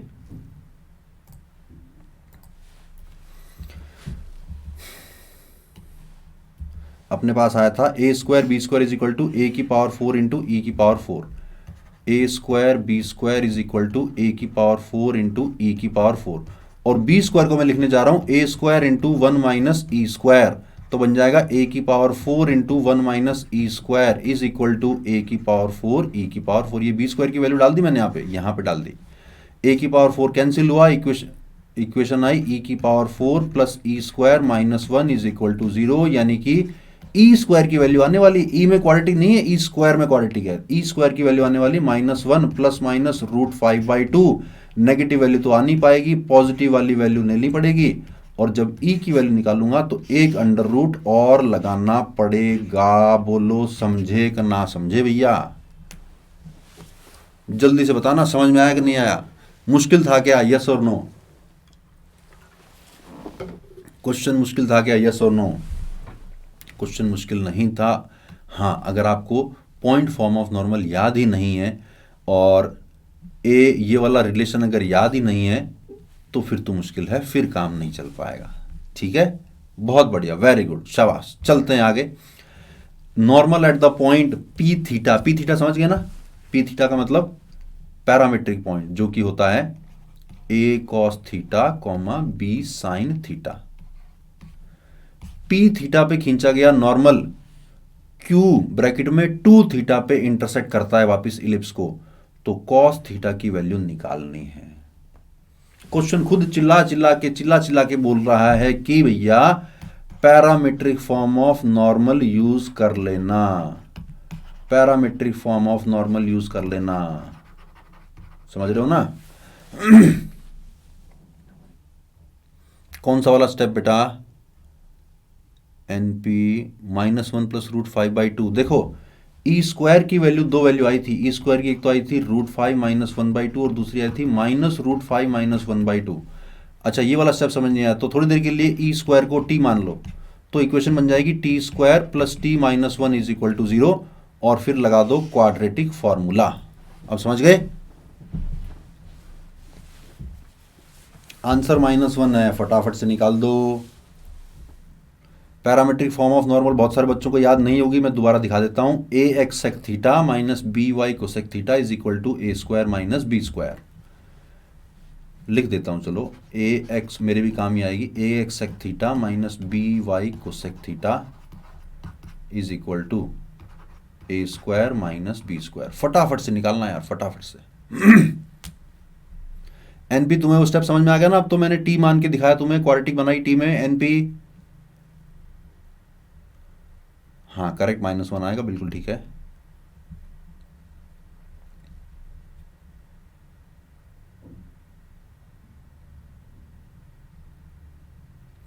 देखो थोड़ा फास्ट तो चलना पड़ेगा, मुझे पता है मैं थोड़ा फास्ट चल रहा हूं, लेकिन चलना पड़ेगा। इतनी मैं गारंटी देता हूं कि जो जो चीजें काम की हैं वो सारी मैं रिवाइज करा दूंगा। तुम बने रहो मेरे साथ, इधर उधर अपना ध्यान डाइवर्ट मत करो, और फुल फोकस के साथ सारी बातें सुनते रहो। कहाँ मैं इंपॉर्टेंट बोल रहा हूँ, कहाँ मैं वेरी इंपॉर्टेंट बोल रहा हूँ। हाँ -1 is the correct answer. NM -1 is the correct answer. करें सॉल्व। तो इलिप्स की इक्वेशन तो हमें परोस के दे रखी है, यानी कि P theta this point will be √3 cos theta comma √2 sine theta. ठीक है, ए की जगह तो पैरामेट्रिक फॉर्म ऑफ नॉर्मल क्या आ जाएगी, ए की जगह डाल दूं √3 तो बन गया √3 x sec theta minus B की जगह √2 y cosec theta is equal to A square minus B square की वैल्यू है 1। अब इसको पास कराना है Q2 थीटा से। 2 थीटा का मतलब √3 cos 2 theta comma √2 sine 2 theta, यहां से पास कराना है, तो पास करा देते हैं। क्या बन जाएगा, √3 सेक थीटा तो पड़ा हुआ है, और x की जगह डाल दिया मैंने √3 cos 2 theta minus √2 upon sine theta तो पड़ा हुआ है, और y की जगह डाल दिया मैंने √2 sine 2 theta. This is equal to 1। करें जरा सॉल्व। √3 तो हो गया 3, डिवाइड में है कॉस थीटा, और कॉस 2 थीटा को लिख लिया मैंने 2 कॉस स्क्वायर थीटा माइनस 1। ठीक है जी। √2 हो गया 2, और साइन 2 थीटा को लिख दिया मैंने 2 sine theta cos theta, divide में पड़ा हुआ है साइन थीटा, इक्वल टू में है 1। साइन थीटा तो उड़ गया। साइन थीटा उड़ने के बाद थोड़ा सिंप्लीफाई करूं तो क्या बन रहा है, यहां पे बना लेते हैं अपन इक्वेशन। यहां पे इक्वेशन बनाते हैं जरा। ये बन गया 6 cos square theta, 6 cos square theta minus 3, और यहां पे था -4 कॉस थीटा, तो बन गया -4 cos square theta equal to में कॉस थीटा। आवाज आ रही है क्या बच्चों? एजे सेइंग की आवाज नहीं आ रही है, आवाज आ रही है क्या? बाकी बच्चों को आवाज आ रही है क्या? एजे एक बार रीलोड कर लो फिर। हाँ आवाज आ रही है। चलो मैं क्या कह रहा हूं, मैंने इस इक्वेशन को सिंप्लीफाई किया और कुछ नहीं किया, और सिंप्लीफाई करते करते साथ में मैंने कॉस थीटा को टी पुट कर दिया है। ऐसा होने पर ये बना 2t square minus T minus 3 is equal to 0। तो फैक्टर क्या हो गए, 2t minus 3 into T plus 1 आ रहा है क्या? नहीं, 2t minus 3 minus 3t plus, ठीक तो है, फैक्टर हो गया ना। तो t की वैल्यू आई, एक तो आई 3/2 और एक आई -1। t की वैल्यू 3/2 पॉसिबल ही नहीं है, क्योंकि t तो अपन ने cos थीटा को माना था। यानी a की वैल्यू आई, कौन सी वैल्यू आई, cos theta is equal to -1 के बराबर आई। माफी चाहता हूं, थोड़ा फास्ट कर रहा हूं, थोड़ा फास्ट करना भी पड़ेगा। वॉल्यूम बढ़ा लूं क्या? सबको कम लग रही है क्या वॉल्यूम? वॉल्यूम सबको कम लग रही है क्या, या सही लग रही है volume?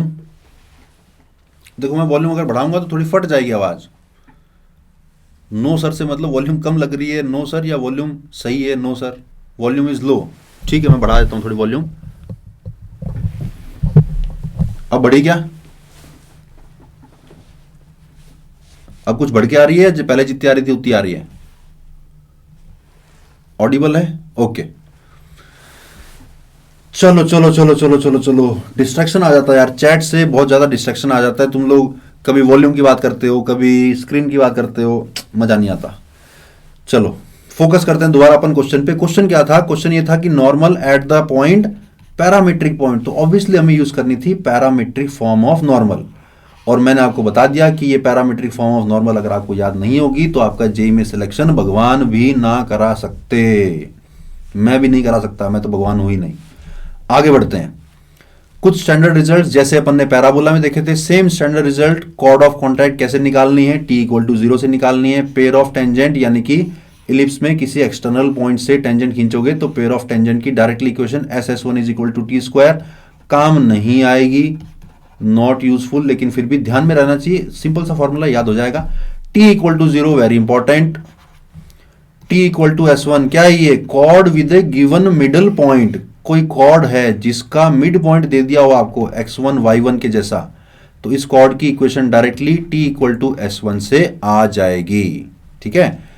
Director circle, director circle का मतलब ऐसे पॉइंट का लोकस जहां से टेंजेंट्स खींची जाएं तो टेंजेंट आपस में क्या होंगी, परपेंडिकुलर होंगी। इलिप्स के केस में डायरेक्टर सर्कल होता है एक सर्कल ही होता है जिसकी radius root a square plus b square होती है। इस सर्कल पे कोई भी पॉइंट लेकर अगर दो टेंजेंट इलिप्स पे खींचोगे तो दोनों टेंजेंट आपस में परपेंडिकुलर आएंगी। ठीक है। जरा जल्दी से मुझे चैट में लिख के बता देना, पैराबोला का डायरेक्टर सर्कल कौन होता है, जल्दी से लिख के बता देना चैट में, पैराबोला का डायरेक्टर सर्कल कौन होता है। Waiting for your answer. किस किस को याद है, डायरेक्ट्रिक्स होता है, डायरेक्ट्रिक्स होता है। डायरेक्ट्रिक्स की इक्वेशन बता दो फटाफट से जरा जल्दी से। x is equal to minus A, correct. तो पैराबोला में डायरेक्टर सर्कल होती है एक्चुअल में एक स्ट्रेट लाइन। अच्छा, सर्कल, सपोज ये सर्कल है x square plus y square equal to A square, इस सर्कल का डायरेक्टर सर्कल किस किस को ध्यान है, काम नहीं आएगा कभी लेकिन ध्यान है क्या आपको, इस सर्कल का director circle DC, director circle ध्यान है क्या, सर्कल का डायरेक्टर सर्कल कहां पे होता है, a रूट 2 पे होता है, बिल्कुल, x square plus y square is equal to root 2 a का होल स्क्वायर, ये होता है डायरेक्टर सर्कल। काम नहीं आएगा, मेंस में काम नहीं आएगा, इसलिए चर्चा नहीं की थी मैंने उसकी, फिर भी डायरेक्टर सर्कल की बात आई तो मैंने बता दिया। ठीक है, आगे बढ़ते हैं। अब बात करते हैं अपन हाइपरबोला की। हाइपरबोला की इक्वेशन और इलिप्स की इक्वेशन में सिर्फ एक प्लस माइनस का फर्क ही होता है, जानते होगे आप। फोकस फिर भी वही रहता है AE, 0 और माइनस AE, 0, यही रहता है फोकस फिर भी। लेकिन इलिप्स के केस में क्योंकि E की वैल्यू 1 से छोटी होती है तो AE चला जाता है लेफ्ट में और A/E आ जाता है राइट में। E अगर 1 से छोटा होगा तो AE लेफ्ट में चला जाएगा और A/E राइट में चला जाएगा। 1 से छोटे नंबर से डिवाइड कर रहे हो ना, तो ये A, 0 के राइट में चला जाता है। हाइपरबोला में उल्टा होगा, E 1 से बड़ा है तो A, 0 जो कि इसका वर्टेक्स है, A, 0 के राइट में आएगा फोकस और लेफ्ट में आएगी डायरेक्ट्रिक्स। दो directrix x is equal to A/E and x is equal to minus A/E। फटाफट से I am waiting for your answer. Latus rectum के एंड पॉइंट्स और लेटस रेक्टम की लेंथ बता देना भैया।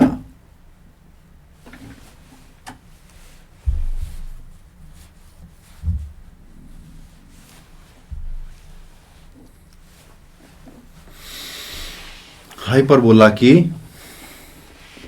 लेटस रेक्टम की लेंथ और लेटस रेक्टम के end point same as ellipse, बहुत बढ़िया। ये पॉइंट आएगा AE, B square by A और ये वाला पॉइंट आएगा AE, minus B square by A। Latus rectum की लेंथ फिर से 2B स्क्वायर बाई A ही आएगी। क्लियर? ये था अपना स्टैंडर्ड हाइपरबोला। इलिप्स में और इस वाला हाइपरबोला में फर्क क्या है, ये वाला फर्क है, B square is equal to A square into E square minus 1, जबकि इलिप्स में क्या होता है, इलिप्स में होता है B square is equal to A square into 1 minus E square, और हाइपरबोला में उल्टा हो जाता है, E स्क्वायर माइनस 1 हो जाता है। यानी कि इलिप्स में जो मैंने A, B और E के 3 रिलेशन बताए थे वैसे रिलेशन हाइपरबोला में भी याद रखना। बताऊं क्या क्या? पहला रिलेशन तो यही हो गया, B square is equal to A square into E square minus 1। दूसरा relation A square E square is equal to A square plus B square. ये कब काम में आएगा, सोचो, ये कब काम में आएगा? जब क्या निकालना हो, हाइपरबोला की इक्वेशन देखते ही कुछ निकालना हो तो ये रिलेशन डायरेक्टली काम में आएगा। आज आपने चैट में भी पूछा था वो वाला डाउट कि सर ये आपने ई नहीं, ई नहीं, नहीं नहीं नहीं नहीं नहीं नहीं नहीं नहीं, फोकस अगर निकालना हो, फोकस चैट में पूछा था ना आपने कि सर ये इलिप्स का फोकस आपने इतना जल्दी कैसे निकाल दिया। मैंने कहा यार मैंने सीधा ए स्क्वायर माइनस बी स्क्वायर किया है, इलिप्स की इक्वेशन को देखकर मैंने डायरेक्टली ए स्क्वायर माइनस बी स्क्वायर किया, मेरे पास फोकस निकल गया। In the same way hyperbola की इक्वेशन देखते ही अगर फोकस निकालना हो तो ए स्क्वायर प्लस बी स्क्वायर कर देना और उसका अंडर रूट लेना मत भूल जाना। Understood, very good. आगे बढ़ते हैं। और पहला रिलेशन तो ये हुआ ए बी और ई का, दूसरा रिलेशन ये हुआ ए बी और ई का, और तीसरा रिलेशन आएगा E is equal to under root 1 plus B square by A square. सोचो ये वाला रिलेशन कब यूज करेंगे, जब क्या निकालना हो, जब क्या निकालना हो। तीसरा रिलेशन कब यूज करेंगे, जब क्या निकालना हो। तीसरा रिलेशन कब यूज, ई निकालना हो। वेरी गुड, आगे बढ़ते हैं। Find the eccentricity of this hyperbola. 3 minute का टाइम दूंगा, 3 मिनट का। Find the eccentricity of this hyperbola. निकाल दो, निकालना। मैं थोड़ी अंगड़ाई ले लेता हूं, हाथ दर्द हो रहा है, थोड़ी आंखें भी दर्द हो रही है, थोड़ी सी मैं अंगड़ाई ले लेता हूं तब तक।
√13/3 is the correct answer. Very good, very good.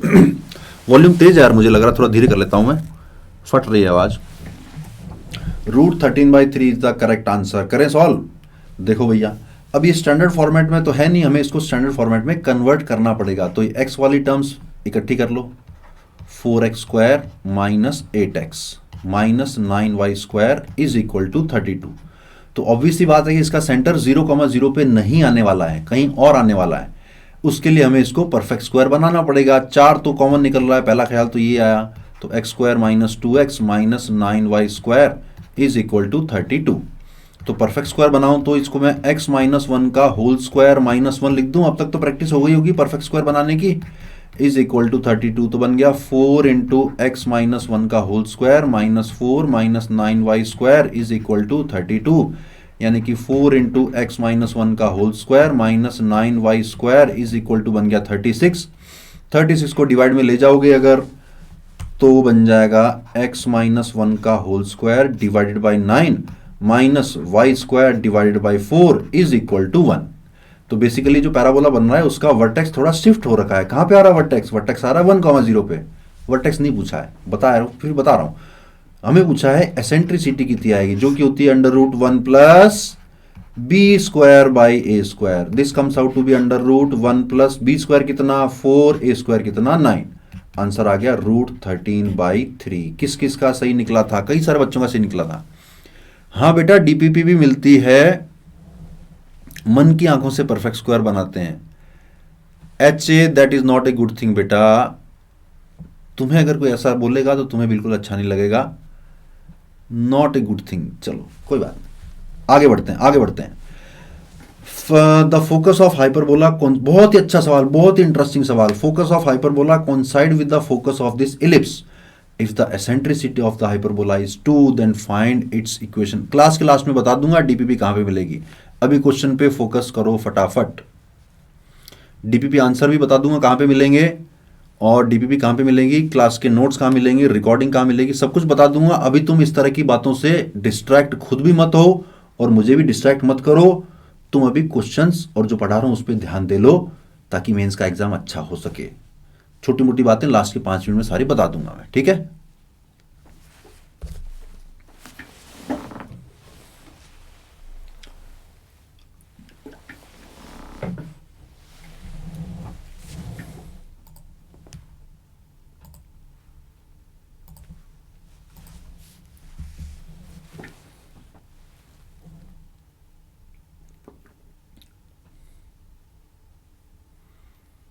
मुझे कुछ नहीं पता इक्वेशन कहां से आएगा, तुम्हें निकालना है, तुम्हें निकालना है इक्वेशन कैसे आएगा।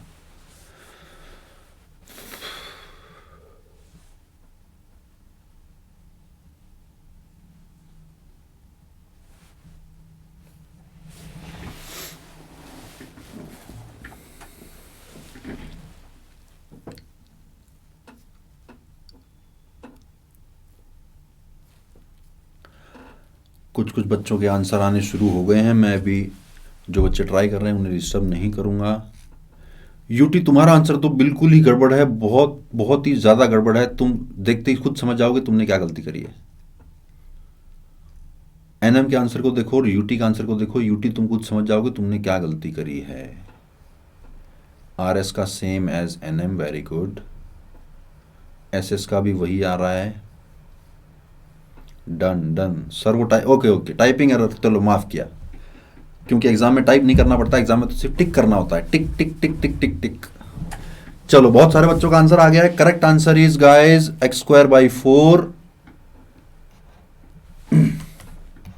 X square by 4 minus y square by 12 is equal to 1। कई सारे बच्चों का आंसर सही आया है, वेरी गुड शाबाश। चलो सॉल्व करते हैं। ये तो क्लियर है कि हमें इलिप्स से सिर्फ फोकस निकालना है, उसके बाद इलिप्स की कहानी तो खत्म है। फोकस कैसे निकालूं बताया था, डायरेक्टली ए स्क्वायर माइनस बी स्क्वायर का रूट निकाल लेना। कितना आ रहा है 4,0। अब इलिप्स को तो भूल गया मैं, अब तो मुझे सिर्फ हाइपरबोला से ही मतलब है। एक हाइपरबोला है मेरे पास जिसका फोकस मुझे पता है 4,0, ठीक है, और हाइपरबोला की एसेंट्रिसिटी मुझे पता है 2। हाइपरबोला की इक्वेशन भी मुझे पता है, मुझे तो ये पता है कि इक्वेशन तो आएगी x square by A square plus y square upon B square equal to 1। भगवान मेरे को ए और बी बता दे कहीं से, मेरा काम चल जाए। ए और बी दो वेरिएबल, यानी कहीं से दो इक्वेशन चाहिएंगी, तो कहीं ना कहीं दो जुगाड़ दिखेंगे आपको। दिख रहे हैं क्या? पहला जुगाड़ तो ये रहा, दूसरा जुगाड़ ये रहा, बस। तो जो ये वाला जुगाड़ है ये क्या बोलता है, ये बोलता है कि a square plus B square की वैल्यू 4 स्क्वायर के बराबर आएगी। बताया था ना हाइपरबोला का फोकस कैसे निकालना है।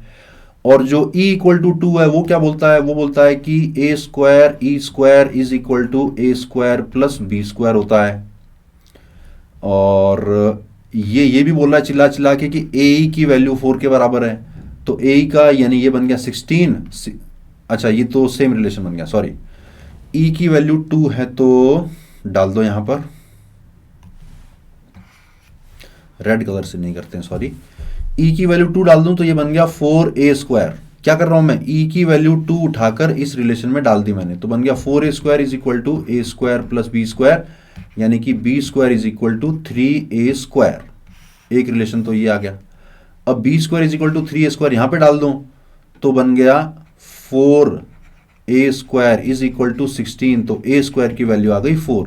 a स्क्वायर अगर 4 आया तो b स्क्वायर की वैल्यू आ गई 12। 4,0 हाउस सर, ये निकाल तो रखा है बेटा, ये निकाल तो रखा है। इलिप्स का फोकस निकाला है मैंने, इलिप्स का फोकस निकाला है। समझ गए क्या? आ जाएगा, इक्वेशन आ गई ये वाली। दोबारा समझाना हो तो नाउ इज द टाइम, तुरंत बोल देना कि सर एक बार दोबारा समझा दो, फटाफट से दोबारा समझा दूंगा। हाँ इजी था, जे मेंस में आया क्वेश्चन है, बड़ा इंटरेस्टिंग क्वेश्चन है।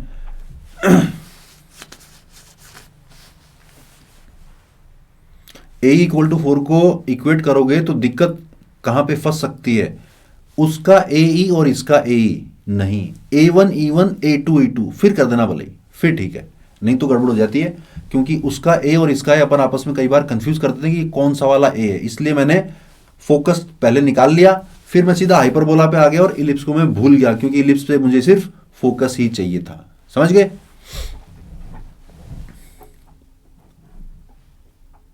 ओ हाँ सॉरी ये बात ठीक है, ई की वैल्यू 2 डालूं तो ए की वैल्यू डायरेक्टली 2 आ रही है। Better, this is better answer, ध्यान नहीं दिया। एक बार दोबारा बताऊं, चलो दोबारा बता रहा हूं, ध्यान से देखना फटाफट से। एलिप्स का फोकस निकाला मैंने अंडर रूट ए स्क्वायर माइनस बी स्क्वायर का इस्तेमाल करके, जो कि आया 4,0। अब मैं सीधा सीधा आ रहा हूं हाइपरबोला के ऊपर। हाइपरबोला का फोकस होता है ए ई 0, जो कि दे रखा है 4,0 और ई की वैल्यू है 2, तो ए ई की वैल्यू अगर मैंने 4 ली तो ए की वैल्यू तो आ गई 2, खत्म हो गई कहानी। दूसरा ई स्क्वायर, या कौन सा वाला रिलेशन यूज करूं मैं, बी, ये वाला relation, B square is equal to A square into E square minus 1, A square की वैल्यू 4, ई स्क्वायर की वैल्यू 4 माइनस 1, बी स्क्वायर आ गया 12, हाइपरबोला की इक्वेशन आ गई x square by 4 plus sorry minus y square upon 12 equal to 1। 30 second भी नहीं लगे। हाँ दोनों के सेम होंगे फोकस, तो मैंने इलिप्स की कहानी तो यहीं पे खत्म कर दी ना बेटा, इलिप्स की कहानी यहीं पे स्टॉप कर दी मैंने। इलिप्स का फोकस निकाल के फिर मैंने डायग्राम हाइपरबोला का बनाया और हाइपरबोला का फोकस बोल दिया कि 4,0 आएगा। समझ गए? अरे तुम्हारे कहने पे दोबारा किया है मैंने, धन्यवाद का हकदार हूं कि नहीं हूं? हाँ चल रहे हैं, tangent and normal of hyperbola पे चल रहे हैं अभी। चलो ये ब्लैंक रहेगा, ये काम नहीं आया अपना। कॉन्जुगेट हाइपरबोला की बात कर लेते हैं। देखो x square upon A square minus y square upon B square equal to 1 अगर रखते हो तो ये वाला हाइपरबोला आता है, और इक्वल टू अगर -1 करते हो तो उसका कॉन्जुगेट हाइपरबोला आता है। ध्यान होगी ये वाली बात आपको। कौन है कॉन्जुगेट हाइपरबोला? ये डेफिनेशन लिखी हुई है, इसको पढ़ना ध्यान से, मेरे साथ पढ़ना। Two hyperbola such that transverse and conjugate axis of one hyperbola are respectively the conjugate and the transverse axis of the other hyperbola are called conjugate hyperbolas of each other। याद है ना conjugate hyperbola क्या होता है? ये तो याद होगा कि conjugate hyperbola, ये hyperbola इधर हो तो conjugate hyperbola ऊपर बनता है और इसमें इक्वल टू 1 होता है, उसमें इक्वल टू -1 होता है। लेकिन आई एम श्योर कि आपको ये वाली प्रॉपर्टी याद नहीं होगी। क्या है प्रॉपर्टी? अगर हाइपरबोला और उसके कॉन्जुगेट की एसेंट्रिसिटीज E1 और E2 है तो 1/E1 square plus 1/E2 square की वैल्यू 1 आती है। किस किस को याद थी बताना ईमानदारी से, किस किस को याद थी?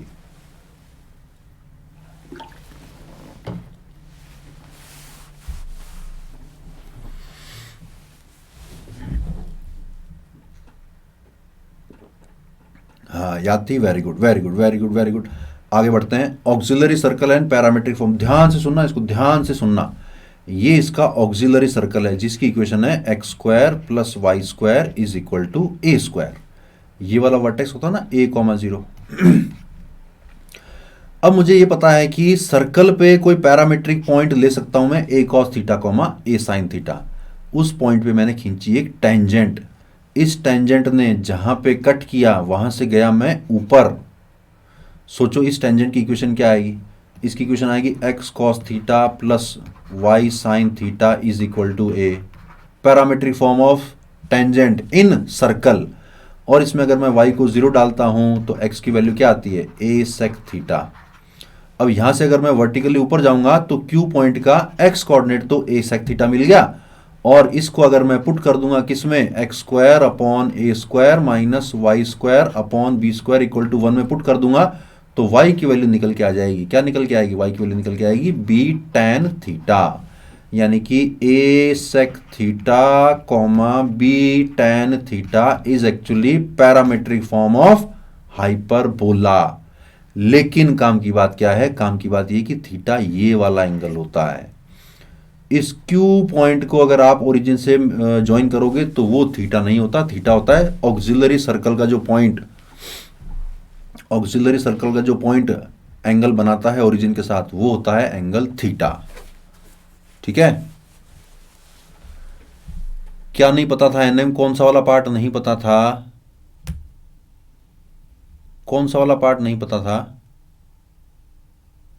यार? फिर वही बात है कि यार कमाल करते हो, मैं कह रहा हूं जो पढ़ा रहा हूं उसको फोकस करो यार, तुम कह रहे हो रेक्टेंगुलर हाइपरबोला कब आएगा? अरे मेरे भाई पैरामीट्रिक फॉर्म ऑफ हाइपरबोला समझ ले पहले यार। वही बीमारी तुम्हारी क्वेश्चन में होती है, पेपर में होती है। कौन सा पार्ट रिपीट करना है?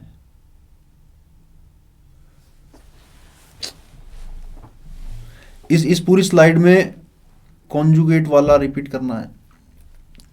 15 मिनट बची है अभी, टेंजेंट नॉर्मल करना है तो मैं कहूंगा रिकॉर्डिंग देख लेना एक बार, कॉन्जुगेट में क्या क्या काम की बातें बताई थी मैंने। एक दो काम की बातें, बहुत ज्यादा काम की बातें नहीं है मेंस के हिसाब से। ठीक है, फिलहाल इस पूरी स्लाइड में एक ही काम की बात थी, वो एक्सप्लेन किया मैंने। अगर आपको समझ में नहीं आया कोई बात नहीं, उससे कोई फर्क नहीं पड़ने वाला है। मुझे लगा कि आप कुछ कुछ बच्चों को ये ध्यान नहीं होगा, इसलिए मैंने एक्सप्लेन कर दिया कि ये पैरामीट्रिक फॉर्म निकलती कैसी है। लेकिन इस पूरी स्लाइड में इंपॉर्टेंट सिर्फ इतना है कि what is the parametric form of hyperbola a sec theta comma b tan theta. अब बात करते हैं equation of tangent to the hyperbola. Slope form क्या फर्क आएगा? इलिप्स में क्या होती है?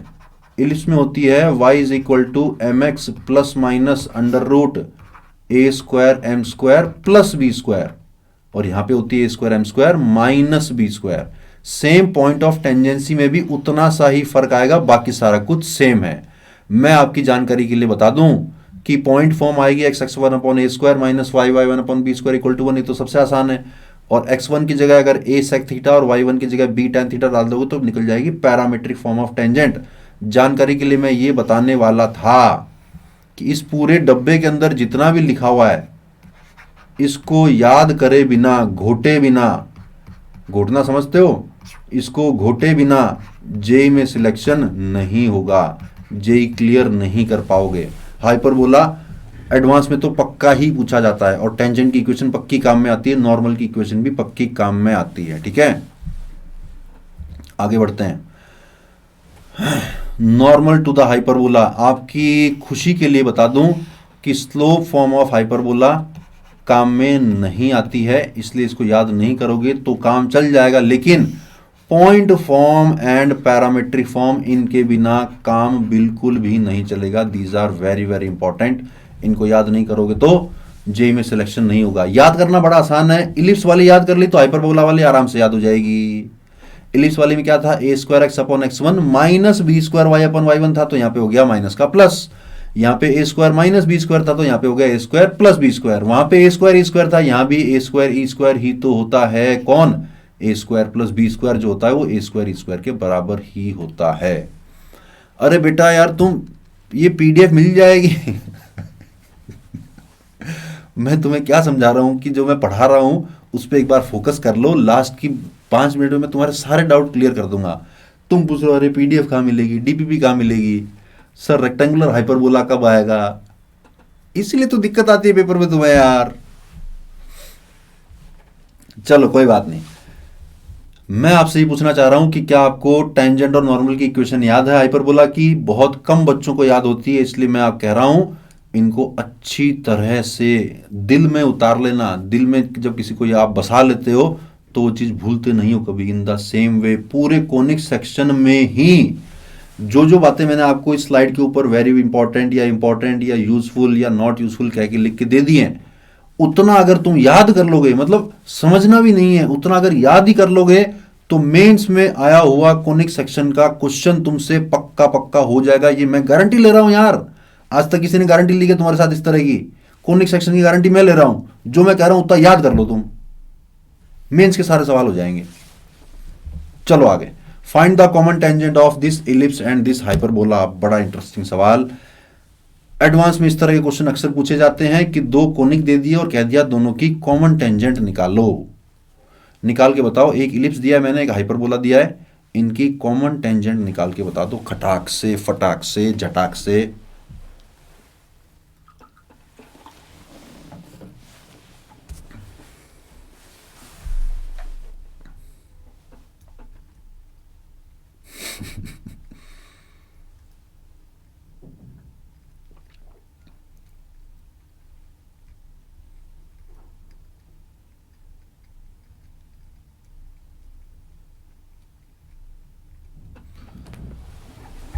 आशीष गुप्ता सर बोलते हैं ऐसी बातें, कौन सी बातें? गारंटी वाली बातें,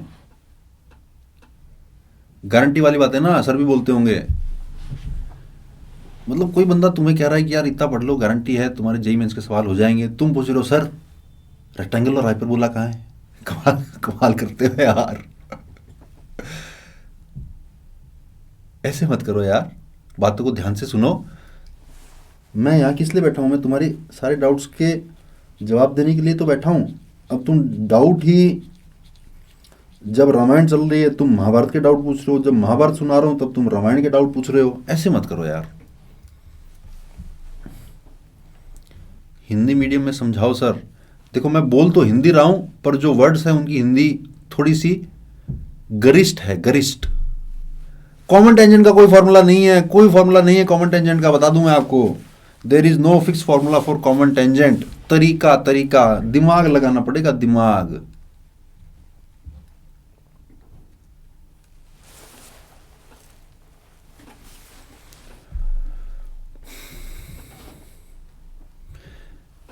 डीए तुम हिंदी में समझना चाह रहे हो तो देखो, कम्युनिकेशन तो मेरा हिंदी में है, लेकिन जो वर्ड्स होते हैं, टेंजेंट को क्या बोलते हैं? स्पर्श रेखा। नॉर्मल को शायद विलंब बोलते हैं, वो थोड़ी मेरी कमजोर है।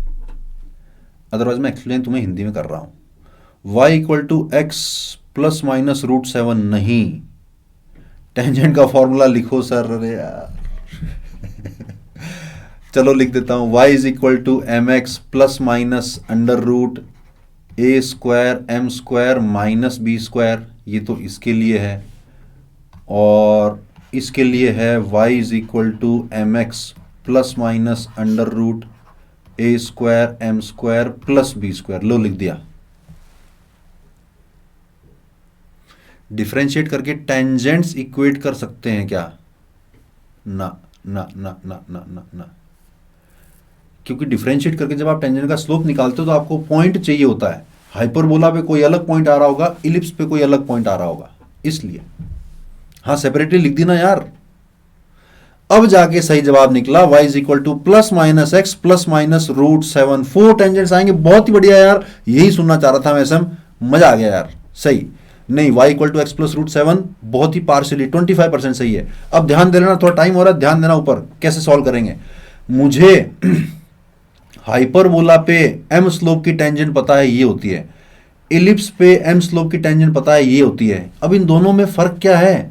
y equal to M x, y equal to M x तो सेम है, फर्क सिर्फ यहां पे और यहां पे है, लेकिन दोनों टेंजेंट सेम है। क्यों? क्योंकि कॉमन टेंजेंट है। यानी कि क्या होना पड़ेगा?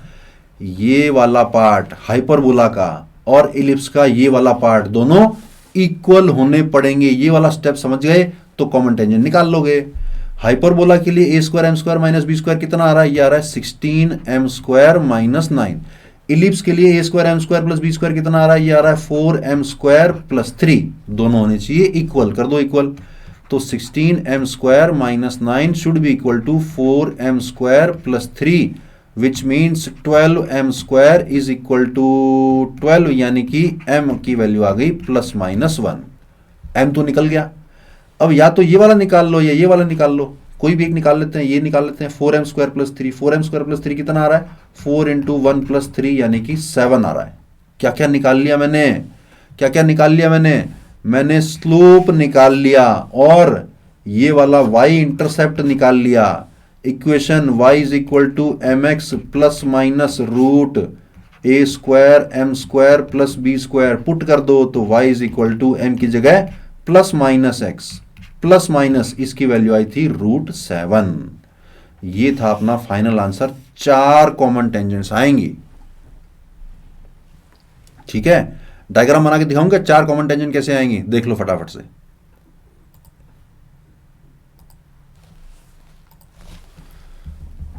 फटाफट से देखो कि इलिप्स और हाइपरबोला की कॉमन टेंजेंट्स 4 क्यों आएंगी। देखो इलिप्स थोड़ा छोटा है, हाइपरबोला उसके राइट में है और लेफ्ट में है। एक कॉमन टेंजेंट तो आएगी यहां पर, दूसरी कॉमन टेंजेंट आएगी यहां पर, तीसरी कॉमन टेंजेंट आएगी यहां पर, और चौथी कॉमन टेंजेंट आएगी यहां पर। टोटल 4 कॉमन टेंजेंट आएगी। I am not very proud of this diagram, जल्दीबाजी में बनाया है। I am not very proud of this diagram, लेकिन आई होप आपको बात तो समझ में आ गई होगी कि 4 कॉमन टेंजेंट आ सकती है, एक इलिप्स और एक हाइपरबोला की। आगे बढ़ना पड़ेगा। स्टैंडर्ड रिजल्ट फिर से हाइपरबोला के, chord of contact very important, T is equal to 0, pair of tangents SS1 is equal to T square, ये भी नॉट सो इंपॉर्टेंट, ये बात मैं आपको बता चुका हूं। T is equal to S1, again it is important, it is the chord with a given middle point, और डायरेक्टर सर्कल होता है x square plus y square equal to a square minus b square. It will become the origin if a is equal to b and it will not exist if a is less than b। दिख रहा है ना, a अगर b से छोटा हो गया तो उसकी जो रेडियस है वो इमेजिनरी बन जाएगी। ठीक है। असिम्पटोट्स ऑफ हाइपरबोला जानते हो क्या? देखो ध्यान से देखना, हाइपरबोला पे m स्लोप की टेंजेंट अगर मैं लिखूं तो आता है y is equal to M x plus minus under root A square M square minus B square. Root के अंदर जो चीज आ रही है, पिछले 2-3 सालों से अपन करते आ रहे हैं कि रूट के अंदर वाली चीज हमेशा पॉजिटिव रहनी चाहिए। सॉल्व करने पर m square greater than equal to b square by A square, या यूं कहूं कि मॉड एम की वैल्यू बी बाई ए से बड़ी होनी चाहिए। एक बड़ा इंटरेस्टिंग रिजल्ट निकला है इससे, क्या कि हाइपरबोला पे टेंजेंट तभी पॉसिबल हो पाएगी, एम स्लोप की टेंजेंट तभी पॉसिबल हो पाएगी जब वो mod m greater than equal to b by a को सेटिस्फाई कर रही होगी। अगर मॉड एम की वैल्यू बी बाई ए से छोटी आ रही है तो उस स्लोप की टेंजेंट पॉसिबल ही नहीं होगी। सर्कल पे हर स्लोप की टेंजेंट पॉसिबल है, इलिप्स पे हर स्लोप की टेंजेंट पॉसिबल है, लेकिन हाइपरबोला पे हर स्लोप की टेंजेंट पॉसिबल नहीं है। अब सवाल ये उठता है कि सर m अगर इक्वल टू बी बाई ए हो गया तो क्या होगा? m अगर इक्वल टू बी बाई हुआ तो देखो ये वाला पार्ट हो जाएगा 0, दिख रहा है, और y इक्वल टू बन जाएगा plus minus b by a into x. ये वो दो लाइनें हैं, ये वाली लाइन तो है बी बाई ए स्लोप वाली और ये वाली लाइन है minus b by a slope वाली। अगर आप पॉइंट ऑफ टेंजेंसी में इस m की वैल्यू पुट करोगे तो पॉइंट ऑफ टेंजेंसी इन्फिनिटी आएगा। पॉइंट ऑफ टेंजेंसी का फॉर्मूला लिखवाया था, पॉइंट ऑफ टेंजेंसी में m की वैल्यू b बाई ए डालोगे तो पॉइंट ऑफ टेंजेंसी आएगा इन्फिनिटी पे, यानी कि ये टेंजेंट्स हाइपरबोला को टच तो करेगी, कहां पर जाके टच करेंगी? इन्फिनिटी पे जाकर टच करेंगी। किसी भी कर्व को कोई लाइन अगर इन्फिनिटी पे जाके टच करती है तो उसका एक पर्टिकुलर नाम होता है क्या? असिम्पटोट्स ऑफ हाइपरबोला। ठीक, तो असिम्पटोट्स की कंबाइंड इक्वेशन अगर निकालोगे तो इक्वल टू 1 नहीं आएगा, इक्वल टू माइनस 1 नहीं आएगा, सीधा सीधा आ जाएगा इक्वल टू 0। यहां से एक और काम की बात निकलने जा रही है कि ध्यान से सुन लेना आप जो मैं कहने जा रहा हूं। हाइपरबोला की इक्वेशन और कॉन्जुगेट हाइपरबोला की इक्वेशन को अगर ऐड करोगे तो 2 टाइम्स असिम्पटोट की इक्वेशन आ जाएगी। याद रखना इसको, ठीक है। रेक्टेंगुलर हाइपरबोला फटाफट से देख लेते हैं, उतना इंपॉर्टेंट नहीं है, लेकिन बाई चांस अगर पेपर में आ भी जाए तो ये 4 बातें याद रखने से आपका काम चल जाएगा। क्या है 4 बातें?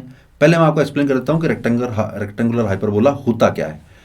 अपना जो हाइपरबोला होता है x square upon A square minus y square upon B square equal to 1। इसमें अगर ए और बी बराबर हो जाए, ए और बी अगर बराबर हो जाए तो इक्वेशन बनती है x square minus y square is equal to b square. और डायग्राम कुछ ऐसा बनता है जिसमें कॉन्जुगेट एक्सिस भी ए के बराबर है और ट्रांसवर्स एक्सिस भी ए के बराबर है। सॉरी, ए स्क्वायर कह लो या बी स्क्वायर कह लो, ए की बात है। अब ये वाला डायग्राम देख के हमें फील आती ही नहीं है कि ये रेक्टेंगुलर है। फील कब आती है? जब हम एक्सिस को रोटेट करते हैं। जब हम एक्सिस को रोटेट करते हैं बाई 45 डिग्री जब रोटेट करते हैं तो रोटेशन ऑफ एक्सिस काम में आती है, जो अपन ने स्ट्रेट लाइन में पढ़ी थी। तो रोटेशन ऑफ एक्सिस काम में लेकर जब उसकी नई इक्वेशन निकालते हैं तो वो x y equal to c square type की दिखाई देती है और डायग्राम हमें इस टाइप का दिखता है। अब हमें देख के फील आती है कि हाँ ये रेक्टेंगुलर हाइपरबोला है। क्यों फील आती है? क्योंकि अब इसके असिम्पटोट्स वाई एक्सिस और एक्स एक्सिस बन चुके हैं। इस हाइपरबोला के असिम्प्टोट वाई एक्सिस और एक्स एक्सिस बन चुके हैं और ये दोनों असिम्प्टोट आपस में परपेंडिकुलर है, इसलिए हमें थोड़ी रेक्टेंगुलर की फील आती है। इसलिए हम रेक्टेंगुलर हाइपरबोला में ये वाला हाइपरबोला ना पढ़कर कौन सा वाला हाइपरबोला पढ़ते हैं, x y equal to c square वाला हाइपरबोला पढ़ते हैं। इस हाइपरबोला में आप ये 4 चीजें याद रख लेना, आपका काम चल जाएगा जेई मेंस में। ये 4 चीजें याद रख लेना। डायग्राम बना के दिखा रहा हूं, उस डायग्राम पे थोड़ा सा ध्यान दे लेना कि ये है इसकी ट्रांसवर्स एक्सिस, ये है इसकी कॉन्जुगेट एक्सिस। ट्रांसवर्स एक्सिस पे आगे जाकर कहीं मिलेगा फोकस। फोकस के कोऑर्डिनेट्स क्या हैं? फोकस के कोऑर्डिनेट्स हैं √2c, √2c, और इधर पे एक और फोकस आएगा जो कि -√2c, -√2c टाइप का होगा।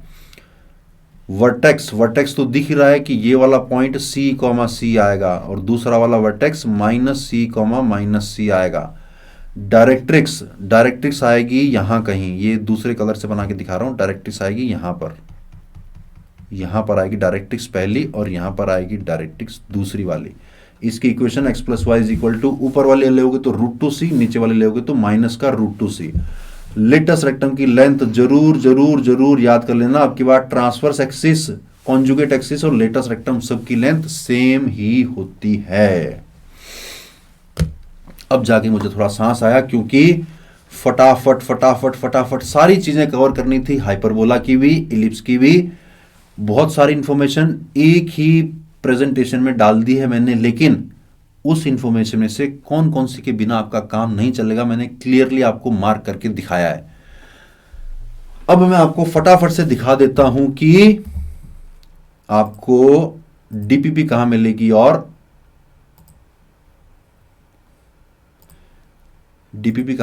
प्रीवियस क्लास की रिकॉर्डिंग कहां पे मिलेगी। ध्यान से देख लेना भैया, ध्यान से देख लेना।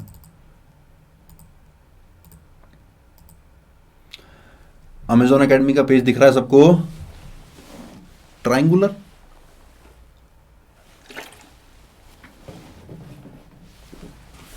हाँ, इक्विलेटरल हाइपरबोला भी बोलते हैं, बिल्कुल ठीक। अब जो बच्चे पूछ रहे थे कि सर हमारी पहली क्लास है, प्रीवियस रिकॉर्डिंग कहाँ मिलेगी, डीपीपी कहाँ मिलेगी, डीपीपी के सॉल्यूशन कहाँ मिलेंगे और क्लास नोट्स कहाँ पे मिलेंगे, ध्यान से देख लेना आप, ध्यान से। अमेजॉन एकेडमी की ऐप या वेबसाइट खोलोगे तो ऐसा दिखेगा। यहाँ पर है लाइव लेसन्स, ये देखो, ये लाइव लेसन्स। इस पे अगर क्लिक करोगे तो आपको क्रैश कोर्स, माइक्रो कोर्स और मास्टर क्लासेस के शेड्यूल यहाँ पे दिख जाएंगे। सपोज आपने क्रैश कोर्स में मैथमेटिक्स पे क्लिक किया तो देखो अपकमिंग लाइव लेसन, ये जो अपन अभी क्लास पढ़ रहे हैं ये लाइव है भी, ये दिख रही है आपको। पास्ट लाइव लेसन्स पे जाओगे तो कल जो क्लास हुई थी कॉनिक सेक्शंस 1 की, उसकी यहाँ पर रिकॉर्डिंग अवेलेबल है। लेसन मटेरियल पे क्लिक करोगे तो क्लास नोट्स, यानी कि जो मैं आपको अभी प्रेजेंटेशन पे लिख के दे रहा हूं वो क्लास नोट्स यहाँ पे मिल जाएंगे। डीपीपी क्लिक करोगे तो डीपीपी यहाँ पे मिल जाएगी। क्लिक किया, ये डीपीपी खुल जाएगी पीडीएफ फॉर्मेट में, समझ गए। इसी डीपीपी में देखो डिटेल्ड सॉल्यूशन अगर देखना हो तो उसका लोकेशन दे रखी है। क्या लोकेशन है? Conic section part 2 question number 1। ये कहाँ मिलेगा सर? ये वापस आ जाओ ऐप पे, प्रैक्टिस क्वेश्चन ही तो है वो। प्रैक्टिस क्वेश्चन में सपोज आप गए मैथमेटिक्स में जाकर आपने खोला कॉनिक सेक्शन, सपोज ये कॉनिक सेक्शन खोला, ये वो पार्ट लिखे हुए हैं। कौन से वाले पार्ट? ये वाले part, conic section part 2 question number 1। तो कॉनिक सेक्शन पार्ट 2 में गए, वहां पे अपन ने क्वेश्चन नंबर 1 पे क्लिक किया, ये क्वेश्चन भी मिल जाएगा आपको, हिंट भी मिल जाएगा, देखो हिंट भी दे रखा है और उसका सॉल्यूशन भी मिल जाएगा। आई होप आपके सारे डाउट क्लियर हो गए होंगे। कॉनिक सेक्शन डिटेल में कवर किया अपन ने, फुल डिटेल नहीं, जितना जेईई मेंस में काम में आएगा उतना। हाँ, एडवांस में भी इससे बाहर नहीं आएगा, लेकिन एडवांस में थोड़े से क्वेश्चन थोड़े से और टिपिकल टाइप के होते हैं। समय हो चला है, हमें अब अलविदा कहना पड़ेगा। आज की क्लास में कुछ टफ क्वेश्चन डाले थे मैंने, आप लोगों ने, कुछ बच्चों ने बहुत जल्दी आंसर दिए, कुछ बच्चों ने थोड़ा टाइम लगा के आंसर दिए, कुछ बच्चों ने सही जवाब दिए, कुछ बच्चों ने गलत जवाब दिए। That is all part of the package, but you should be consistent with your practice, you should be consistent with your studies। Class notes को घर पे जाके रिवाइज जरूर जरूर जरूर करो। क्लास में जो क्वेश्चन कराए उनको दोबारा एक बार करके देखो, उसके बाद डीपीपी अटेम्प्ट करोगे तो पक्का पक्का पक्का डीपीपी के सारे सवाल हो जाएंगे। समझ गए बात को? Thank you all, thank you very much, good night, bye bye, see you next time. अभी शायद 9 बजे एक और क्लास होगी, उसको भी अच्छे से अटेंड करना। Thank you all very much, I can not thank you enough. बहुत अच्छा साथ दिया आप लोगों ने, बहुत अच्छे जवाब दिए, बहुत अच्छे डाउट पूछे। Thank you, bye bye, good night, see you next time. For detailed videos, daily practice problems and live chat, visit academy.amazon.in or download the app.